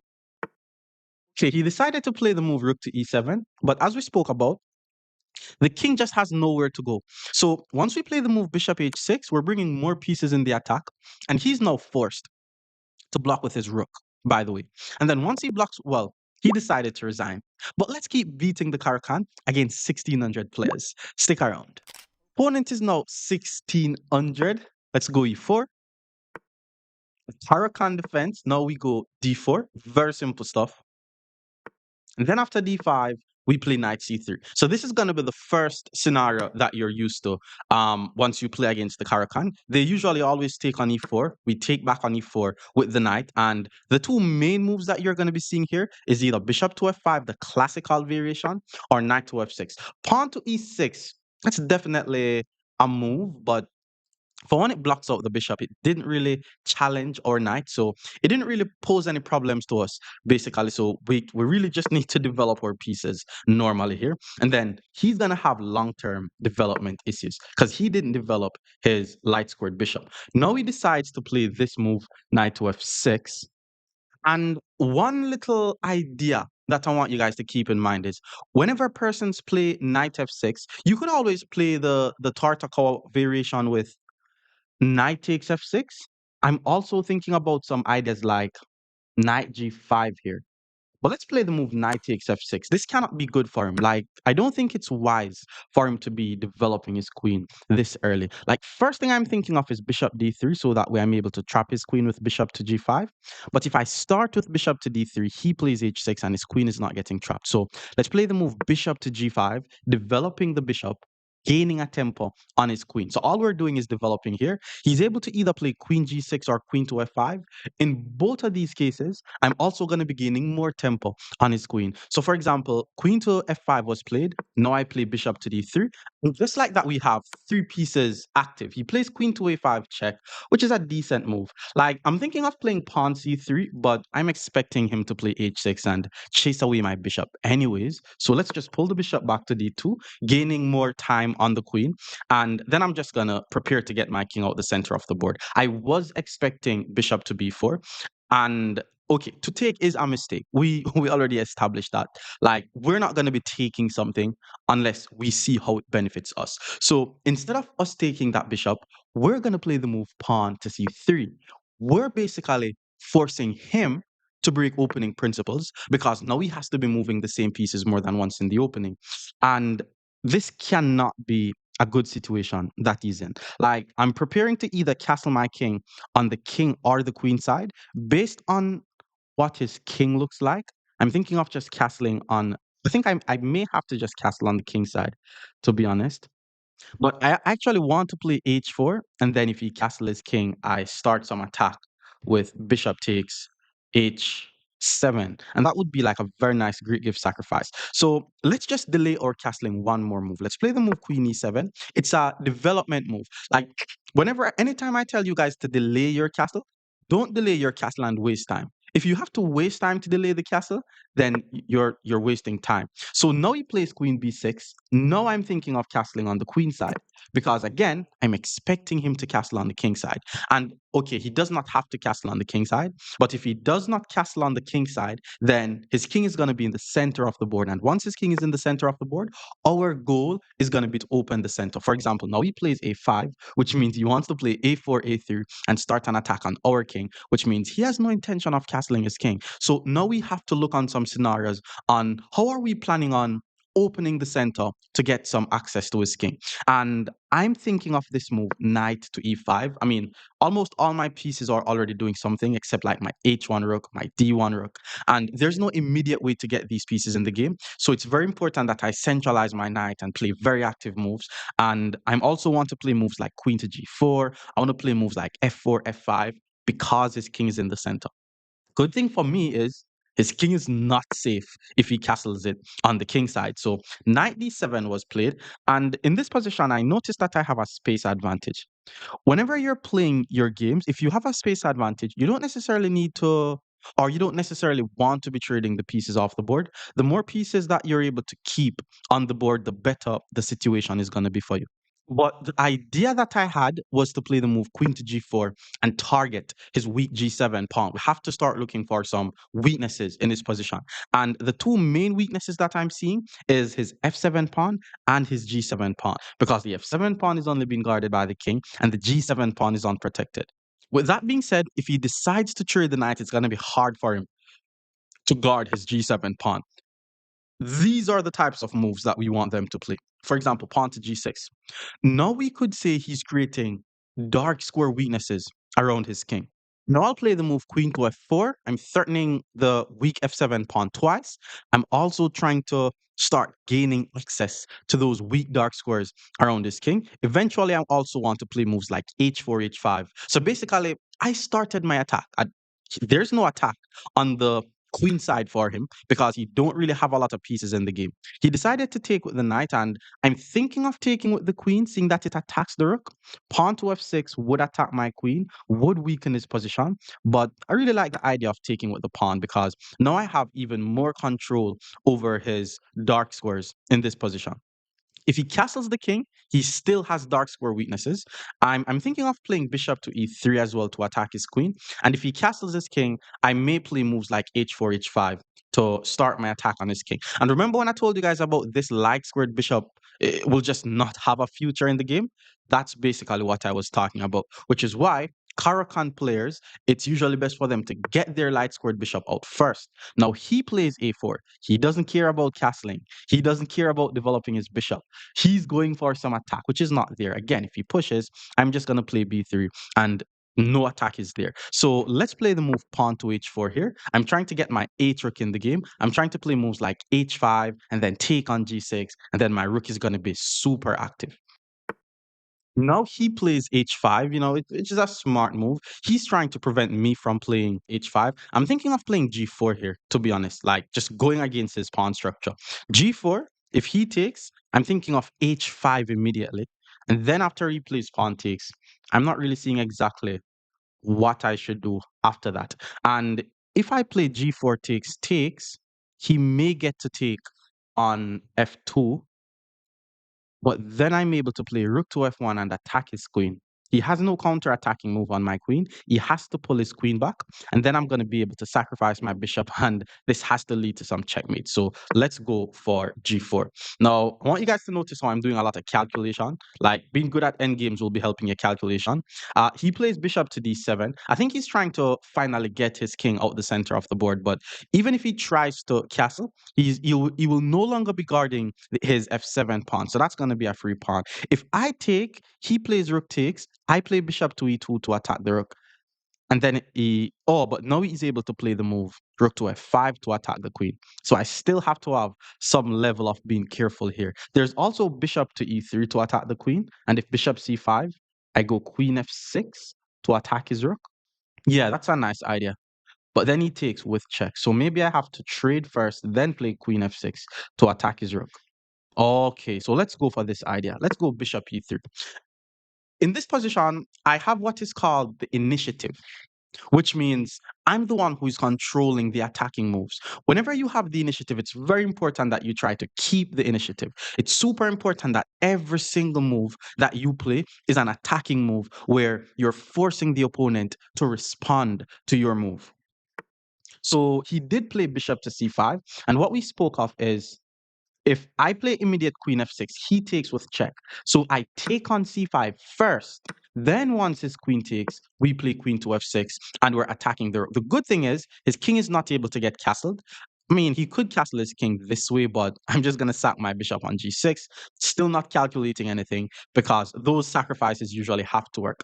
And I'm still thinking of sacrificing on g6 because once I sack on g6, my rook gets the open d file and his king is the only defender of his bishop. So there has to be some tactical stuff here. Rook f8 I'm expecting. Takes, check. Okay, rook to g8 makes a lot of sense because now if I try to take, he has rook takes. Now there's another thing that I'm thinking of, which is to okay, this is just very strong for me. Like taking on h5 has to be very strong. It's almost a free pawn. I really don't think it's wise for him to take back because now my h rook is going to get access to the g file. His king is going to be stuck, not being able to get castled. And if I'm able to exchange one of his main defending piece, then he may be getting checkmated here. So I'm also thinking of bishop to h7. I'm not going to lie. But bishop h7, there's rook f8. I'm trying to sack and then swing over my other rook, but I'm not seeing anything. So just the regular, normal rook to g1.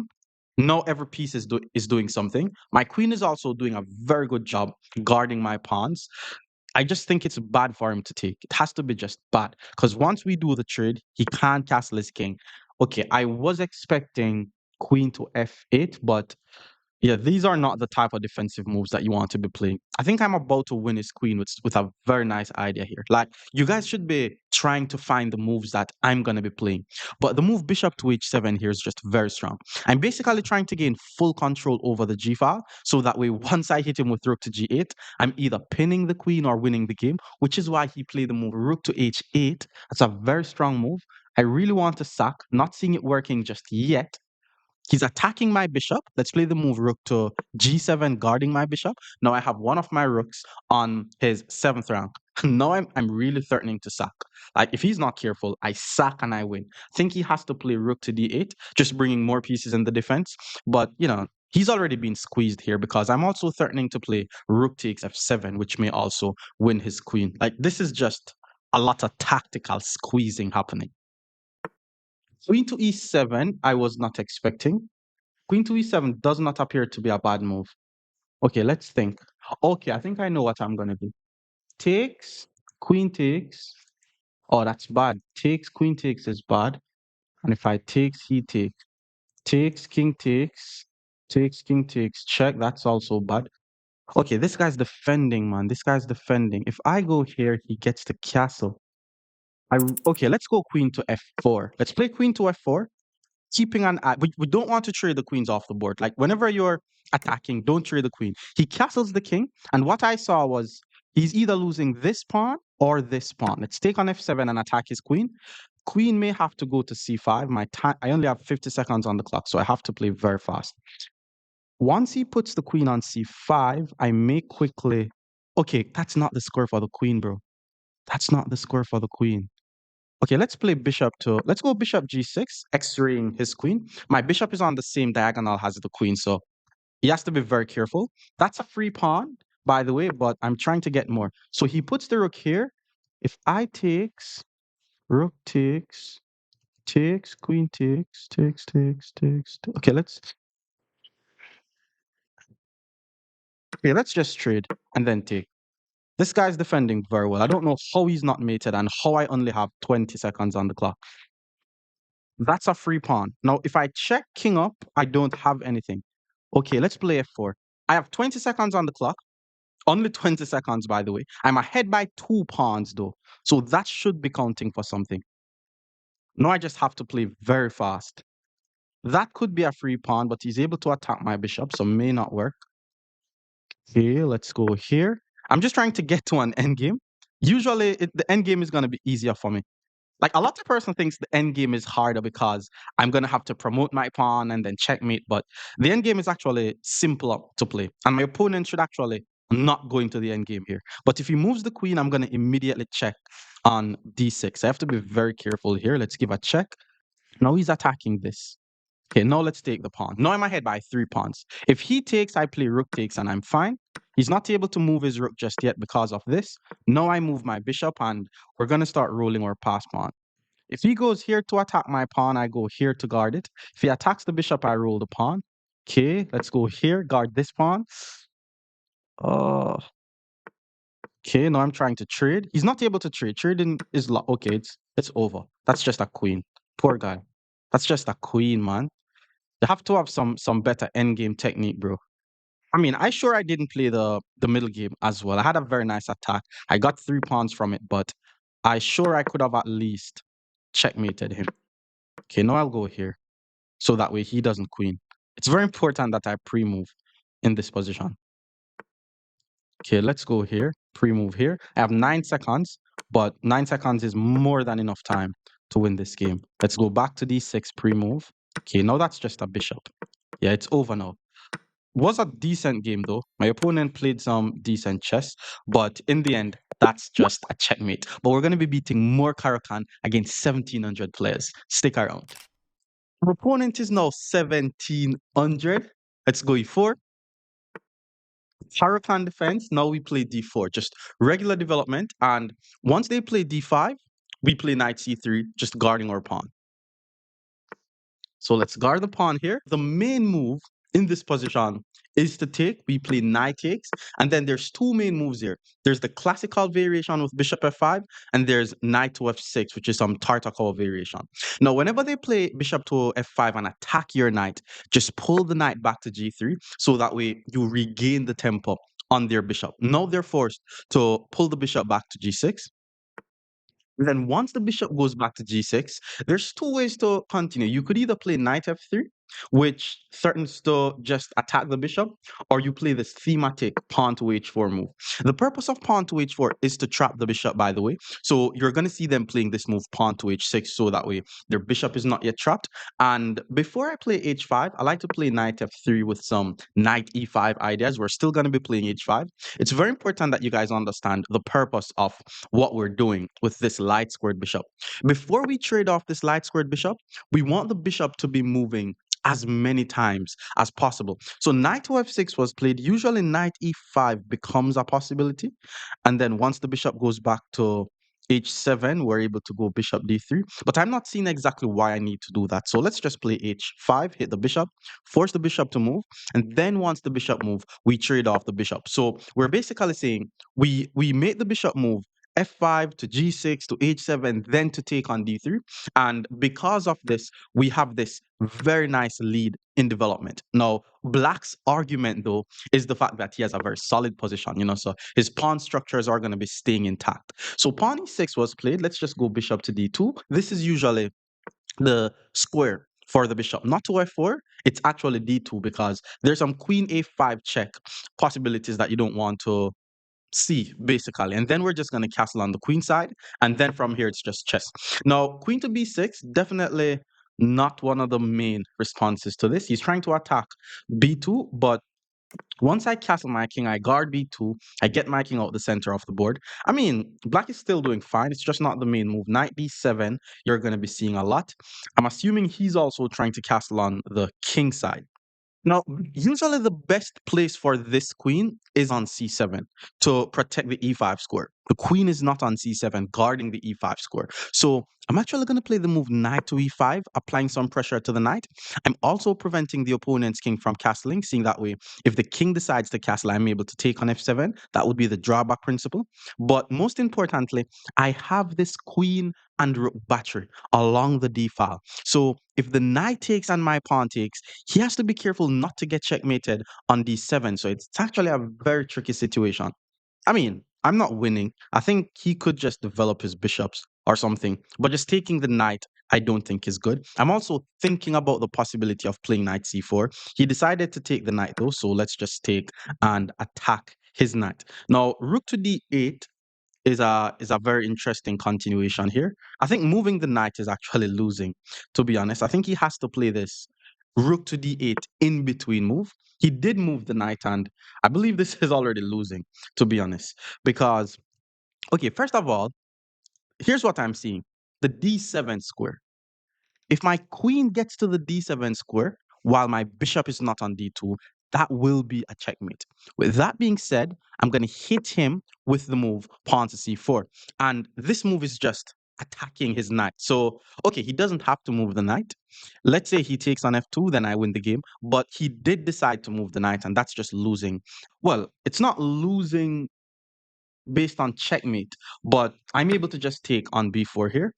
His bishop has to take. I thought his queen had to take. That's basically what I calculated. But now his bishop is able to take, and once I check, his king goes to f8. But, not being able to get castled is usually all I need. So once he takes with the bishop, I check on d7, forcing the king to move. And this is basically the advantage that I get. It's not huge. At my level, you could say it's huge because his king is not able to get castled. I just need to ensure that I don't get my queen trapped with rook to d8, but a rook is just never going to be able to get to d8 immediately. Now, I still need to be a bit careful because the queen is attacking my unprotected f2 pawn. So what I'm going to do is I'm going to play the move knight to e4. I'm basically centralizing the knight. I'm guarding my pawn, and I'm trying to play moves like knight e6, threatening some checkmates. I'm also trying to play rook h3 to f3 or rook h4 to f4. These are some thematic rook lift in the Caro, by the way, which is why we play h4, h5, because one of the ideas is to ensure that we're able to lift our rooks in the game. Okay, now he plays king to g8. Also makes some sense. I think he's just trying to run his king to h7 so that way he's able to swing his rooks in the game. But, we know about the drawback principle, and his king is tied to defending this f7 pawn. So if he tries to play king to h7, we take the pawn, and that will lead to some checkmate. So my position is still safe. My c4 pawn is unprotected. There's no rook to d8. The only piece that is not really doing anything is my h rook. And I already told you guys, I'm going to be getting this rook in the game. Active, active, active. Get this in the game. Rook h3 or rook h4 I'm thinking of. I'm not really seeing the difference, to be honest. So why not just put my rook somewhere where it is guarded? So let's just hit him with rook h3. I want to either play rook f3 or rook g3 depending on the situation. I'm also thinking of immediate knight to f6 check, and then once he takes, I check. But then the king goes over, and I'm not really seeing what I have. But I just know that he's not able to play king to h7, so I could use the time to bring more pieces in the attack. He did play king to h7 though. Like 1700 players are still making drawback type of mistakes. So it really goes to show you guys that you should not be making drawback mistakes. So because the king is no longer guarding f7, I'm just going to take on f7, and that's a free pawn. Now he has to be careful. I have one, two, three, even my pawn makes four. There's so many pieces that I have in the attack now. If he's not careful, he's getting mated. Okay. He decided to play the move rook to f8. My queen is under attack. That's a fair move. That's a fair try. But I have so many pieces in the attack here. There's no way this is not checkmate. Let's calculate some checkmating ideas here. First, we need to ensure that we start by looking on our checks, even though my queen is under attack. The first check in this position is knight to f6 check. And because his g7 pawn is pinned, he has to play the move king to h8. Now, after he plays king to h8, my queen is under attack. So I'm thinking of queen g6, which will be threatening a checkmate. He's not able to prevent that checkmate unless he takes the knight. But if he takes the knight, the h pawn is no longer guarded. And I take the h pawn with check. The king has to go to g8. This is mate. Then rook to g8 check. King d7. Wait. King g8, queen g6, rook h8. I'm not seeing the mate, but I know that it's mate. Let's go knight f6. It's like I just have there. Okay, there. Let me tell you guys how to think about this. Whenever you're attacking someone's king, right? So we already spoke of king h8, queen g6. If you have major pieces, which means your queen and your rooks attacking like someone's king that is naked, like the king just has not a lot of ways to be defended, then it's just going to be a checkmate. For example, even after pawn takes, I was there calculating queen h6, which is a forcing move. Queen h6, king g8, queen g6, king h8. But I mean, rook to d7 appears to just be mate, to be honest. Like, once I hit him with rook to d7, literally, It's not a check. That's fine. It's not a check, but we put a piece on his half of the board. He has no way to check our king, and we're threatening a checkmate both on g7 and on h7. So again, I want you guys to notice how I did not see rook to d7, but I just know that with a king being exposed like that, it had to be a checkmate. Okay, bishop to d2 check. So when I said that he didn't have any check, I actually saw that he had bishop to d2, but I wasn't expecting him to do it. I'm not going to take with the rook because it's going to slow me down a bit. I just need to go somewhere where he's just not going to have any checks. So for example, king to c2. Now the only check that he has is to sack his queen, which really won't change anything. So it's basically a checkmate. I'm expecting resignation. Okay, queen back to c7 was played. Why take the queen when that's just a checkmate? Let's beat more Caro-Kann defense against 1800 players. Stick around. Our opponent is now 1800. Beating some more Caro-Kann defense with our thematic knight c3 move. This is what I want you guys to play when they go with the Caro-Kann defense. And anything take on e4, we just take back. So he took, let's just take back on e4, bishop to f5 or knight f6 are the moves. Now, again, if you guys want to try the Alien Gambit, feel free to try it out. It's not something that I would recommend for you guys to go and play in tournaments and all of that stuff, but it's very, very aggressive for online chess. I may make a video just directly based on the Alien Gambit, but let's take on f6. This is called the Tartakowa variation, and then pawn c3 is the main move, followed by bishop d3, queen c2, knight e2, and castle. Once you understand this, you have a very nice idea of beating the Caro-Kann. So bishop d6, main move. Let's go bishop d3, targeting h7. Castling in this position is the main move. It castles, that's the main move. Let's go queen c2, targeting h5. Rook to e8 would have been the main move. He decided to play g6, which is also one way to play as well. But we're just going to continue with our plan of playing knight e2. And because he plays g6, I'm actually thinking of playing h4, h5. Yeah, I'm really thinking about playing h4, h5 because he should have just played h5. Once they play g6, I think this h4, h5 plan is very aggressive, to be honest. Because our bishop could easily get to h6. We could easily castle our king on the queen side. And the attack that we're going to be launching on the opponent's king is going to be brutal. It's up to e6. Okay. Guess he's trying to play knight d7, and I'm about to break chess principles, guys. Like, the principal thing to do in this position is to castle the king or develop the bishop. So if you're going to be breaking chess principles, please be ensure that you're aware that you're breaking principles. If you're not aware that you're doing it, then you're just playing bad chess. I'm going to play the move pawn to h4, and my whole idea is to start an attack on his king. And I guess he was expecting it because he plays f5, which looks like one of the right responses because he's trying to ensure that my queen and my bishop is not really getting any attack here. I'm thinking of playing bishop to h6 to attack his rook first.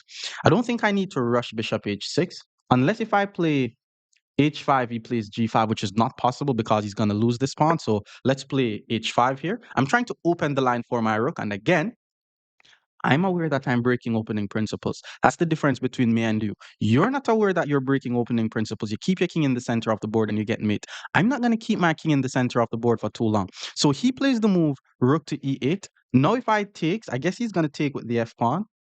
Okay, where do I develop my bishop? That's the question. Let's just play bishop to d2. Let's play bishop to d2 and castle. You see what I'm doing? I just wanted to get my pawn on h5. I didn't say I'm trying to mate the guy. Let me get my pawn in f5 first. Let's get my king castled. And then my attack is going to seem like a very principled attack. Not because I spent two move breaking principles, means the entire game has to be unprincipled. Knight to d7 was played. Now I get my king out the center of the board. My development is complete. All my minor pieces are developed. My h rook is also active. So it's only my d rook that is not really doing much. And okay, bishop takes a2 is actually an idea. I was just about to tell you guys that moves like bishop a2, we should not be afraid of because pawn to b3 just traps the bishop. But usually bishop to a3 could lead to some checkmating possibilities. He plays knight to f6, so let's take on g6 first. But once he takes back on g6, we need to ensure that we don't lose our a2 pawn. There's also knight e4 possibilities, but the knight should not be very stable. on e4 because pawn to f3 eventually should be able to chase away that knight. There's also bishop to g5, which just outright pins the knight, and that's going to be a very annoying pin. So he decided to take with the f pawn, which means my rook still has a target here. I'm thinking of playing the move bishop g5, pinning the knight, because now if he takes and I play b3, and he plays bishop a3 check, king d2 is way too complicated. Pawn to f3 prevents the knight from going there, but I don't think I want to prevent the knight from going there. Let's play king to b1 and guard a2 first. Let's just ensure that we're not losing anything because I really like my position. Like, I have a rook that has an open file pointing towards the opponent's king. This may be the deciding factor of the entire game. So maybe like 10 moves into the game, just the fact that my rook, which is pointing towards his castled king, will cause him to get mated. But let's see, there's still a lot of chess left to be played here. Knight e4, I'm not able to take on e4, by the way, because after takes, bishop takes a2 wins my queen. Knight e4 is also threatening to fork on f2. So after knight e4, I'm considering the move bishop e1, just temporarily pulling my bishop back. Then I'm going to play pawn to f3, chasing away the knight. And I can always put my bishop back on h4 and attack his queen. Okay, now he plays knight to g4. And this is not the move that we spoke about because I want to play f3, but then I'm going to get forked. And if I play bishop e1, f3, I'm still going to get forked. So I'm going to have to play an uncomfortable move first. I'm going to have to play rook to f1, guarding the pawn, and then I try to play f3. Yeah, I don't really like this, to be honest. I don't really like this. But let's do it. You guys know that I don't like to play defensive move because the moment the opponent starts forcing you to play defensive move, then your initiative is gone or the opponent gets the initiative. For example, bishop to d5 is another attacking move, but he pulls the bishop back to f7, which is also an attacking move. But he's basically saying if I push f3, the knight goes to e3. I don't want his knight going to the e3 square. I mean, takes, rook takes, and he's fine. Can I play queen to c1 first? If queen c1, he may play... Okay, let's play queen. Let's play queen c1. Queen c1, queen e7, I should be able to play bishop g5. Like, once I'm able to play f3 and it's not a fork, I don't think I have to take the knight. I'm basically trying to not be forced to take the knight. I'm also thinking of queen e7, bishop to g5 first to attack the queen. But then there's also queen e6 threatening a2. So my advantage is not as big as I thought. But if he's not careful, if he allows me to play the move pawn to f3 very, very easily, forcing his knight out of my half of the board, then he should be in some trouble. Oh, he plays... I wasn't expecting knight h2. Isn't this just winning though? Like, can I sack the rook and then after bishop takes, play g3 and then his bishop is just trapped? Is that a possibility? I don't know what knight is doing on h2, to be honest. Okay, let's think about it. Takes, bishop takes, g3 traps the bishop. What does he have? Okay, maybe he has bishop to d5 and then he's just not going to allow me to get access to the h1 square. If I put my rook back on e1 though, he puts his knight back on g4 and then... Oh, but then I can't play this move due to this fork. Bishop g5 hits the queen. Okay, I like the idea of playing bishop to g5. Let's attack the queen first. Offense is still the best defense. Let's hit the queen. Let's see how he responds to this first. I think he has to play queen to d7 here. And then I may consider sacrificing, followed by g3. So, okay, queen c7 is also very strong. Takes, bishop takes, pawn g3, traps the bishop, bishop to d5, prevents rook a1. And how do I continue? I'm not sure. That's the thing. Why not just play pawn? Oh, whoops. I almost blundered my rook. What am I doing? Okay, rook to e1. I have to be very careful here. Here's what I'm going to do. I'm still going to sacrifice the rook. And here's my idea. Once I play pawn to g3, his bishop is trapped. I'm not able to win the bishop because of this bishop to d5 move, but I'm just going to play a regular chess game as if his bishop is not doing anything. And so even though I'm down by an exchange, eventually I'm going to win that bishop. And anytime I win the bishop, I'm going to say that I'm winning the game. If the bishop goes to d5, which is the only move that I'm afraid of, I'm going to think of playing moves like knight to f4 to hit the bishop. And if I'm able to Okay, he plays pawn c5. Pawn c5, bro. Why would you play pawn c5? That doesn't even do anything. Because now I have rook to h1 and your bishop is trapped. And if you takes, I have knight takes and your bishop is still trapped. Let's go. Yeah, let's just win back our bishop. So now I could confident. Okay, now he plays pawn c4. Still doesn't. Oh God, I that was very strong. I forgot that he was threatening a tactic here. Okay, so now I have to go back. Then he has rook takes and knight takes, and I'm not winning anymore, which is crazy. Unless he allows me to play bishop e3 and trap his rook. But I completely missed that idea. Okay, rook to e1 was played. If I play bishop to e3, he sacked this rook. So, oh, and he's also threatening to play rook to e1. Yeah, this is just bad. I just completely misplayed this. Now this pawn is hanging. It's crazy. The good thing is, though, he doesn't really have a lot of time on his clock. So there's still a lot of room to make mistakes here. But that's just a pawn. He's attacking my rook. So I'm forced to move the rook out the way. Let's play rook to f1, guarding this pawn. Bishop to e4 will also be very strong because he's just trading. It's I'm not even sure what to say. I'm quite lucky that the guy has no time on the clock. I forgot that c4 was a threat, so I needed to play bishop to b5 first or something. Okay, so he plays rook to e6. Rook e6. Let's play bishop to e3. I'm trying to trap his rook. His rook on e2 is not doing anything. And if he allows me to play queen to d1, his rook could be trapped. So now he plays bishop to f3 because he's not trying to trap his rook.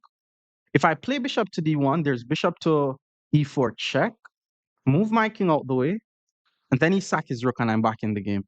That was too close though. Let's play bishop to d1. His rook is trapped. So he has to sack his rook. Bishop e4 check, I go king to a1. That was very, very close. So check, I move the king. There's nowhere for this rook to go. So he had to sack the rook. I'm thinking of taking with the queen, seeing that way bishop to d5 may be the only threat. Because if I take with the pawn, his queen takes this pawn. So let's just take with the queen. Anywhere he puts okay, that's a nice plan. He's trying to sack the rook, by the way. Like if he takes on a2, my king takes on a2, queen to a5 is a checkmate. That's a very nice plan. But to prevent this, I just need to play the move pawn to a3, and there's nothing there. Andy has no time on the clock. With this being said, beating the Caracan defense against 1900 players, let's keep going. Our opponent is now 1900. Let's go e4. The Caracan, we play d4, and after d5, knight c3 is our signature move. He's able to take on e4. That's usually the main move. I mean, knight to f6 in this scenario is usually bad. Okay, let's take back. And bishop f5, the classical, knight f6, the Tartakov variation. Those are the two lines that you're going to be seeing mostly playing against the Caracan. So bishop f5, he's trying to play the classical variation. Let's pull the knight back to g3, and we're basically attacking the bishop on f5, forcing the opponent to move the bishop again. So usually they pull the bishop back to g6 here, and then we just play h4 with the whole intention of just trapping the bishop. So bishop went back. Let's play h4. The plan is to trap the bishop. So h6 was played. Now we play h5, forcing the bishop to move again. Then we play knight to f3. And as I spoke about a lot, the reason why we force the bishop to move so much is because we're going to be playing the move bishop to d3, and we're going to be trading off the bishop. And if you notice, the opponent is going to be moving the same pieces over and over and over again. And then we take on d4. So usually in these types of scenarios, black say they have a very solid position, while white say they have a nice lead in development. So after a move like e6, we play bishop to d2. The plan is to simply castle the king on the queen side, and then usually black players also castle on the queen side. Castling on the king side is actually more theoretical, but black has to be very, very careful. If they don't know all the move, if they castle on the king side, they could just be getting checkmated.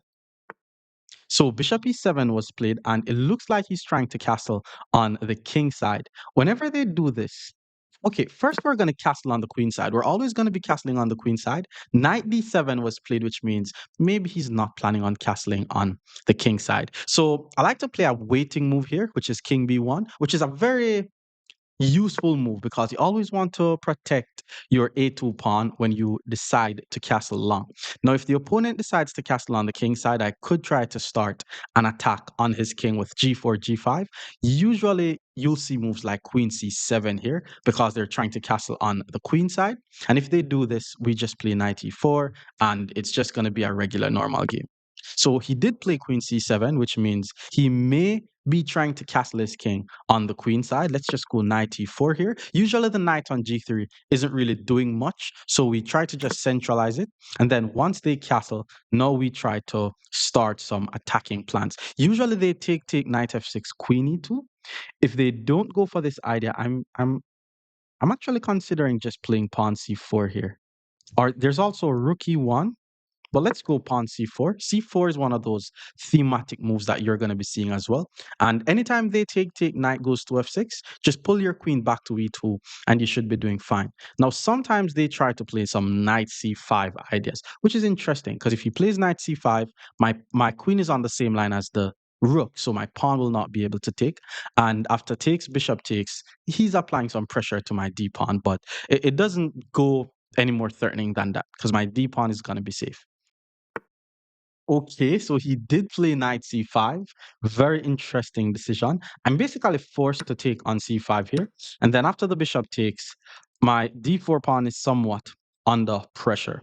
Now I have to either move my queen or play bishop c3. I like the idea of bishop c3 because usually the bishop goes to c3 anyways. And if e5 I take, if takes, I should be able to take. Let's just go bishop to c3. Afterwards, I'll move my queen. And then the moment I move my queen, the bishop is going to be under attack. And I should be able to play moves like knight e5. And these are usually the slightly better positions that we get with the white pieces when we play against the classical variation of the Caro defense. Okay, knight g4 was played. That's a very interesting move. I'm still not able to take the bishop. My pawn on d4 is under attack twice. I'm guarding it many times though. So all I need to focus on here is just not getting forked on f2.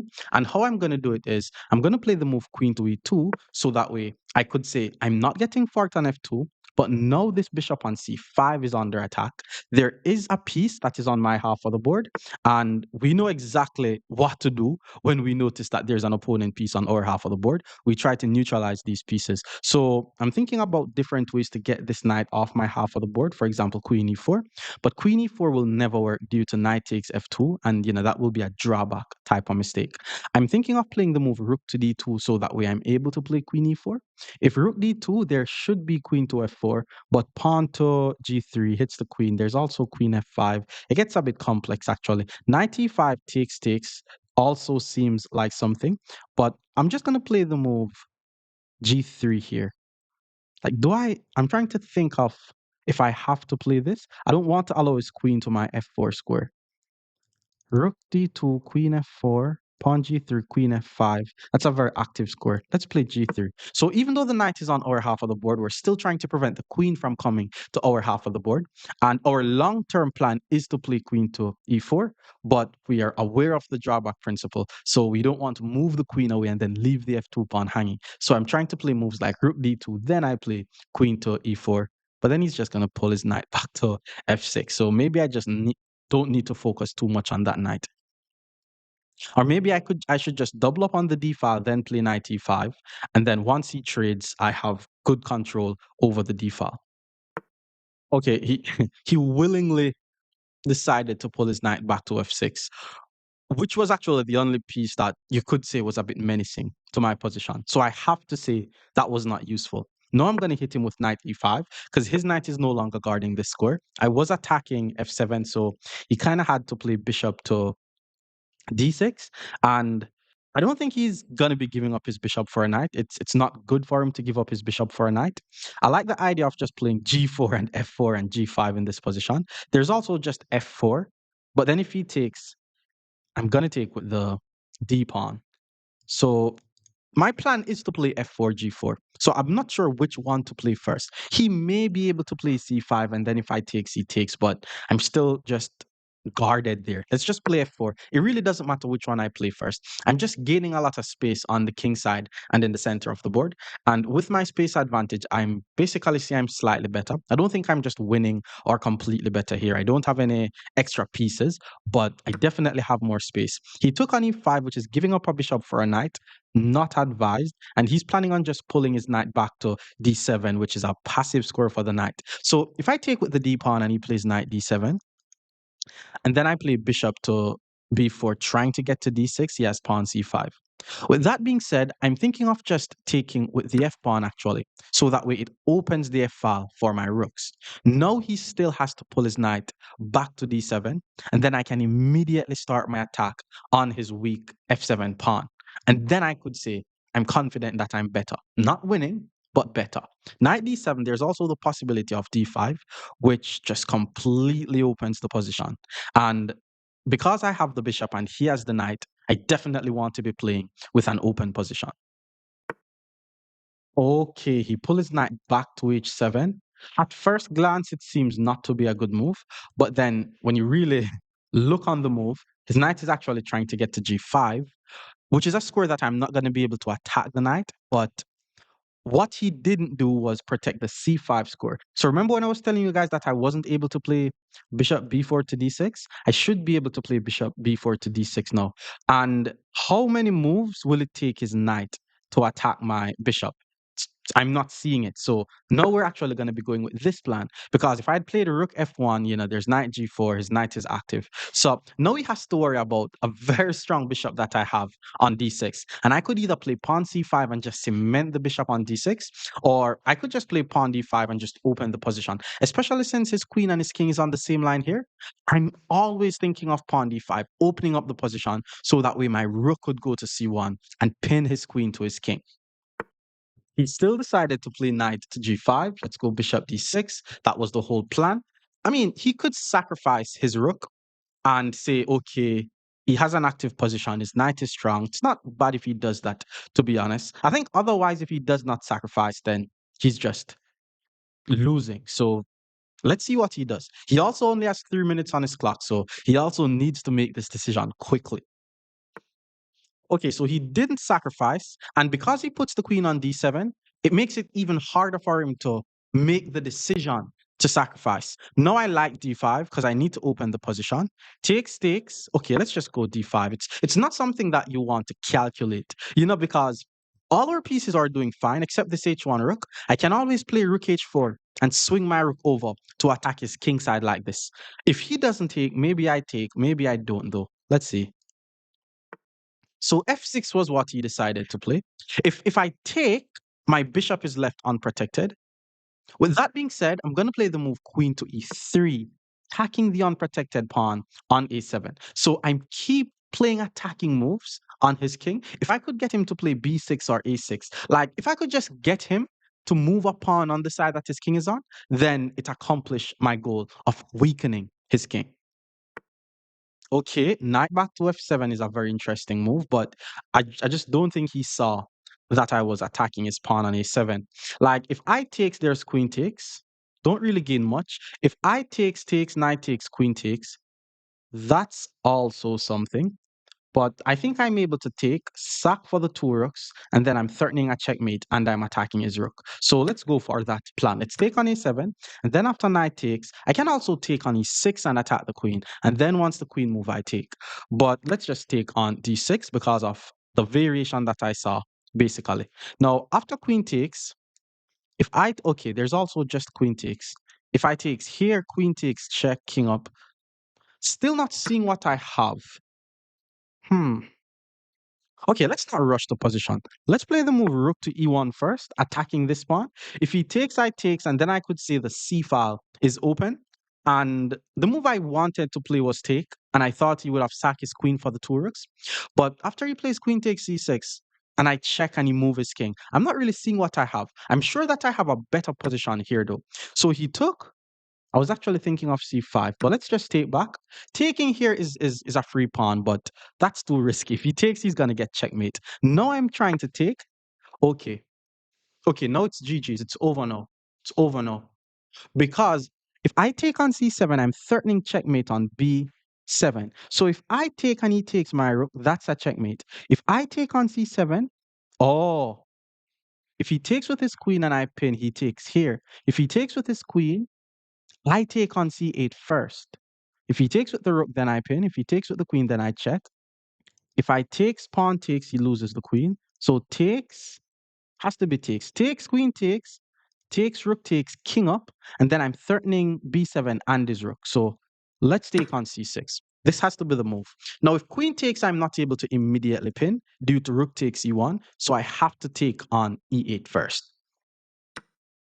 Okay, he took on c8, and here's my idea. If I play rook c1, he takes on e1 and my rook is going to be pinned. So what I'm thinking of is I'm going to take on e8 first. And then after rook takes, I go rook c1 and his queen is pinned. If I take on e8, then his rook is not able to take on d8 because his rook is going to be pinned. Now, once I take, it's very important that we're checking to see if the opponent has any possibility of checking our king. So now that he takes with the rook, okay, if I check there's king up, that doesn't lead to anything. Now I'm able to play rook to c1, and I'm basically pinning his queen and winning his queen. He still decided to play the move rook e1 though, but that's just a free rook. It's just a free rook. Okay, queen to f3 was what he played. You know, I guess he's trying to get some checks on my king, but yeah, this is now just over. Like I want to check here, but let's just check on c5. If he puts his king on b8, that should lead to a checkmate. If he puts his king on d7, that should also lead to a checkmate. It's actually best for him to just block with the queen, but then if he blocks with the queen, I'm able to take the queen off the board, play rook e7, cut off his king, take all his pawns, and then promote my pawn and turn my pawn into a queen. So he's doing a lot of pre-move, but that's just a checkmate. Let's keep beating the Caro against 2,000 players. Stick around. Our opponent is now 2,000. Let's go e4. And this is Apex Chess, by the way. He's also a YouTuber. Let's go d4. d5, we play the move knight to c3. And our whole idea is, you know, we already spoke about this. If he takes, I take on e4. And knight f6, there's the alien gambit and there's the Tartakov variation. Against players over 1500, I usually tend to play this variation where I just take, play pawn c3, and then I get the most normal development. So for example, everything that you guys are about to see is going to be theoretical stuff. Bishop to d3 targets his h2 pawn. He castles the king. I play queen c2. Now I have two pieces targeting h7. And then after h5, usually he checks first, but I think it's going to transpose. Let's go knight e2. And then the plan is to castle the king. So for example, black needs to play h4 here. After h4, usually white players play h3 because we don't want to allow them to play h3. And rook to e8, as I said, it's going to get transposed because once I castle my king, h4, I play h3, and it's in the line that we spoke about. But let's see if he knows it. He's 2083. He's almost 2100. So I'm not expecting to be beating this guy easily out of an opening. Okay, knight d7 was played. Maybe he either doesn't know about the h4 idea or he's just choosing not to play it. But usually the idea for black is to go knight f8, then bishop e6. So let's play bishop e3. It's very important that I finish my development as quickly as I can. All my minor pieces are now developed. The plan from here is just to get my major pieces in the game. You know, those are my rooks. So he pulled his knight back to f8, still regular normal stuff. Now I'm going to play the move rook to d1, getting one of my rook in the game. I'm also putting my rook on the same file as his queen. Now there's a pawn and bishops in the way, but he still has to be very careful about what's happening. What I want you guys to notice is my majority that I have, and this is like one of the main ideas if you're playing against the Caro. So bishop to g4, that's definitely one of the annoying moves. I don't see why I'm not able to just play h3 here though and just attack the bishop. And if he decides to give up a bishop for a knight, that's his kindness. And then maybe he has bishop to f4 though, which is a bit annoying. But if he wants to give up a bishop for a knight, that's on him. I'm not gonna lie. Let's play h3. Takes, I go queen takes, and now I'm attacking his pawn on h5. I'm 100% sure Mr. Apex Chess, that that was not correct. Now, if you, I'm not gonna lie, if you play bishop to f4, I'm gonna be slightly worried, but just slightly. Takes, takes, takes, rook takes, slightly worried. So bishop f4, because I'm not trying to lose my e4 central pawn. But what I wanted to tell you, okay, he plays g6. I'm not worried about anything. I have a bishop here. His not my bishops are better than his knights. He didn't play bishop f4, applying pressure here. And what I wanted to tell you guys was my 4 versus 3 pawn majority. So usually the plans from here is to push these pawns up the board so that way I'm able to create a pass pawn. But let me go queen to f3 first. Let's take the queen off the same file as the rook. I'm not going to give him another chance to apply any pressure to my bishop. My rook on f1 is now the only piece that's not doing anything. Once I play rook e1, all my pieces are going to be in the game. And I could confidently say that this position is in the positive. I'm not going to say that white is better. I don't think it's like +1, but okay, maybe it's +1. I have a bishop here. If Let me tell you something about bishop pairs. Bishop pairs are strong. If your opponent has a bishop pair, the knight that you has should at least be in the center of the board. If it's not in the center of the board, if it's not taking part in the action, then your knight is not really active, bro. Now, king g7. Now let's play the move pawn c4. I'm trying to start advancing my pawn majority of the board. It will also allow me to create a pass pawn, which will be very strong, especially since I have the bishop. I just want to open the position. Like, if you have the bishop here, you have to just open the position. Knight e6, maybe he's trying to play knight g5 to attack my queen, and that's going to be a very strong and annoying move. Maybe I have to take, but it's not something that I want to do, to be honest. So I may just play h4 to prevent the knight from going there. If d5, if d5 takes, d5 takes, there's queen takes though. d5 knight up takes, takes, and then there's takes. So let's play d5. Well, d5 knight c5. Let's play d5. It's very important that we play aggressive moves. Like, so he took, and now I'm thinking of playing queen takes. And then once I play queen takes, my position seems to be very solid. But queen takes, there's knight f4. Let's go for it. Queen takes. If knight f4 takes queen b7, maybe, and I'm ahead by a pawn. Like, I don't I don't want to give this guy the bishop back, to be honest. But if he's giving me a pawn, then I would consider giving him the bishop back. Okay, now he plays queen to c7, which is such a good move. Or is it? Hmm. What if I sack my bishop on g6? If I sack my bishop on g6, he plays bishop to h2 check, and then I play king h1, and then he takes on g6, and I'm losing. What if I play bishop to e4 though? Bishop to e4 means I'm targeting b7 twice, and I'm threatening his bishop. So he still has to check on h2, then king h1, and if he plays rook to d8, then I take on b7. It's actually a very tricky scenario, but I like the idea of playing bishop to e4. I'm just trying not to be. Once I don't blunder a tactic, I'm fine. The bishop here is still a thing, by the way. I want you guys to have a look on my bishop. My rook on f1 is the only piece that's not doing anything. His bishop on d6 is being attacked twice. And if he plays rook to d8, I play queen takes b7, and I'm ahead by a pawn. It's a very wobbly pawn though, because once he plays rook to b8, he should be able to regain it. So I'm still not 100% sure what's happening. But all I know is I'm the one who is playing attacking moves. He's playing defensive moves. Unless he surprised me with something. So rook to d8, now he's threatening to just outright just win my queen. So we have to take on b7 here. Let's take on b7, attack the queen. Takes, rook to b8, hits my... Oh! If takes, there's no rook to b8 because his bishop is hanging. Am I ahead by a pawn, Mr. Apex? Okay, queen that was his eye. Okay, first of all, his a pawn is hanging. My a pawn is hanging. My bishop is not necessarily hanging, but before I take his a pawn, why not just hit him with queen to bishop to d5? bd5, if he checks takes, he's not winning anything. So let's play bishop d5 and attack his queen. I'm not trying to trade any pawns. I'm trying to win his pawn. So the question is, where will he put his queen? Here? If he puts his queen there, bishop to b3 attacks the queen again. Okay, now I like my position, Mr. Apex, because his time is also running out. Queen to h4 is very interesting because I'm not comfortable with pieces being this close to my king. If I take the knight, he takes with the rook. I have nothing. I mean, that's a free pawn. Queen f4 I don't like. That's also a free pawn. Ah, do I just take first?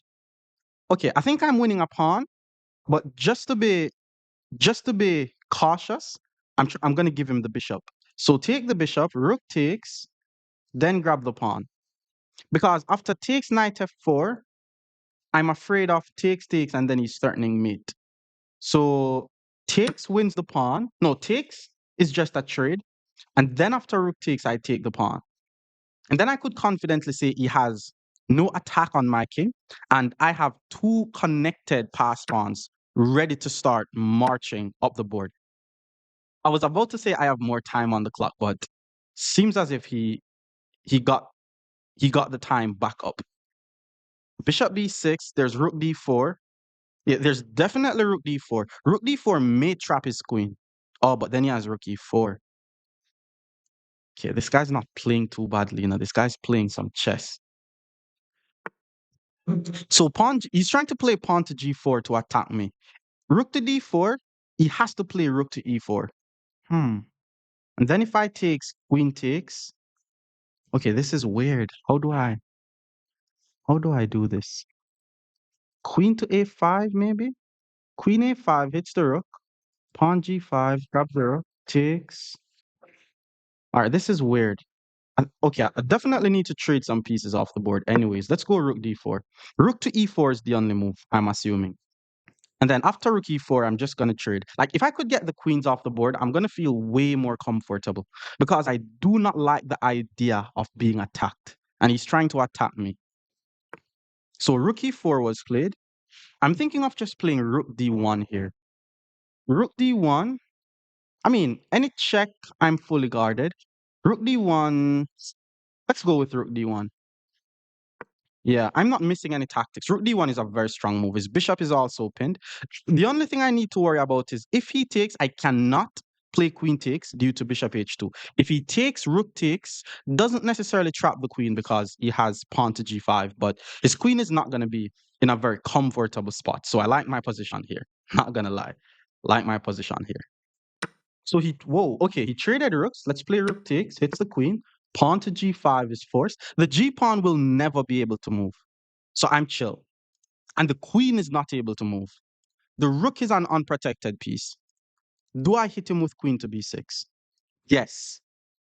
Queen b6, if he checks, I take. Queen b6 is GG's, right? Yeah, let's hit him with queen b6. We're hitting the unprotected rook. Now I have two pieces attacking his bishop. And this pawn is not able to move. So this looks to me like it's GG's. This is the difference between pieces that has no coordination with pieces that has coordination. Now he plays f5, which is kind of interesting because the queen is actually guarding his rook this way. I like the idea of just playing g3, but I think he's going to sack his bishop. I mean, then I'm going to be able to take on d8. But why not just take his bishop here? Like, if I take his bishop, if he takes, then I take his rook. He has nothing. If I take his bishop, if he push, I take his rook. If he trade, he also has nothing. Yeah, this is just GG's. This is just GG's, Mr. Apex. It's just GG's, man. Good game, though. Okay, so he's not trying to trade. If I check, he moves. I get nothing from that check. Okay, here's what I'm gonna do. Let's play the move queen to d4 check, so that way his g pawn is still pinned to his queen. He has to react to this check. I was actually thinking of playing rook to d8, but rook to d8 is not possible. Pawn g3, or no, can't be bishop h6. I don't want to allow that check. So pawn to g3 attacks the queen. If queen takes h3, then I play rook to d8 and trade the rooks off the board. And that's just winning. Do I have to do all of that though? Can't I just take on g4 first? And then if he takes with the pawn, then let's take on g4 first. I don't want to give him any hope of, okay, I may have a chance. So now that he takes, we play g3. I'm basically trying to force his queen away from protecting the d8 square. And then once his queen is no longer guarding the d8 square, rook to d8 just forces the rooks off the board. And it's really over. See, queen back to e7 was played. He's not trying to trade the rooks. I like the idea of just playing rook to d7 though, attacking the queen. Now his queen is not able to guard d8. He moves the queen, and just like that, we force the rooks off the board. It's like every trade that we manage to accomplish, it increases the likelihood of us winning the game. So I could have also thought about moves like bishop h6, going for checkmates, but I just know that with every trade, it's going to be easier for me. So he moves his king. His queen is attacking my a pawn, so I have to be a bit careful. Let's give a check on a4 here. Okay, he pulls the king back. Now I want to play bishop to d4, threatening a checkmate. If bishop to d4, he's able to check here, but then I play king to h2. He has no more checks. So let's go bishop to d4. I'm threatening a checkmate on h8. If f6, I take on f6. It's now GG's. If he checks here, it's very important that I don't play king g2 due to this check. I have to play king to h2. This is guarded. That's a checkmate. f6 does not help because I'll take on f6. Good game, bro. Okay, he's trying to run away with the king. If I check, there's king up. Okay, he's trying to run away with the king. Oh, I was about to play bishop to f6. Okay, let's just give a check here. And then once the king moves, we play queen e5. We force the pieces off the board, and now it's GG's. Like, okay, he's not resigning, but pass pawns must be pushed, I guess. Let's just roll the pawns up the board. And he finally resigns.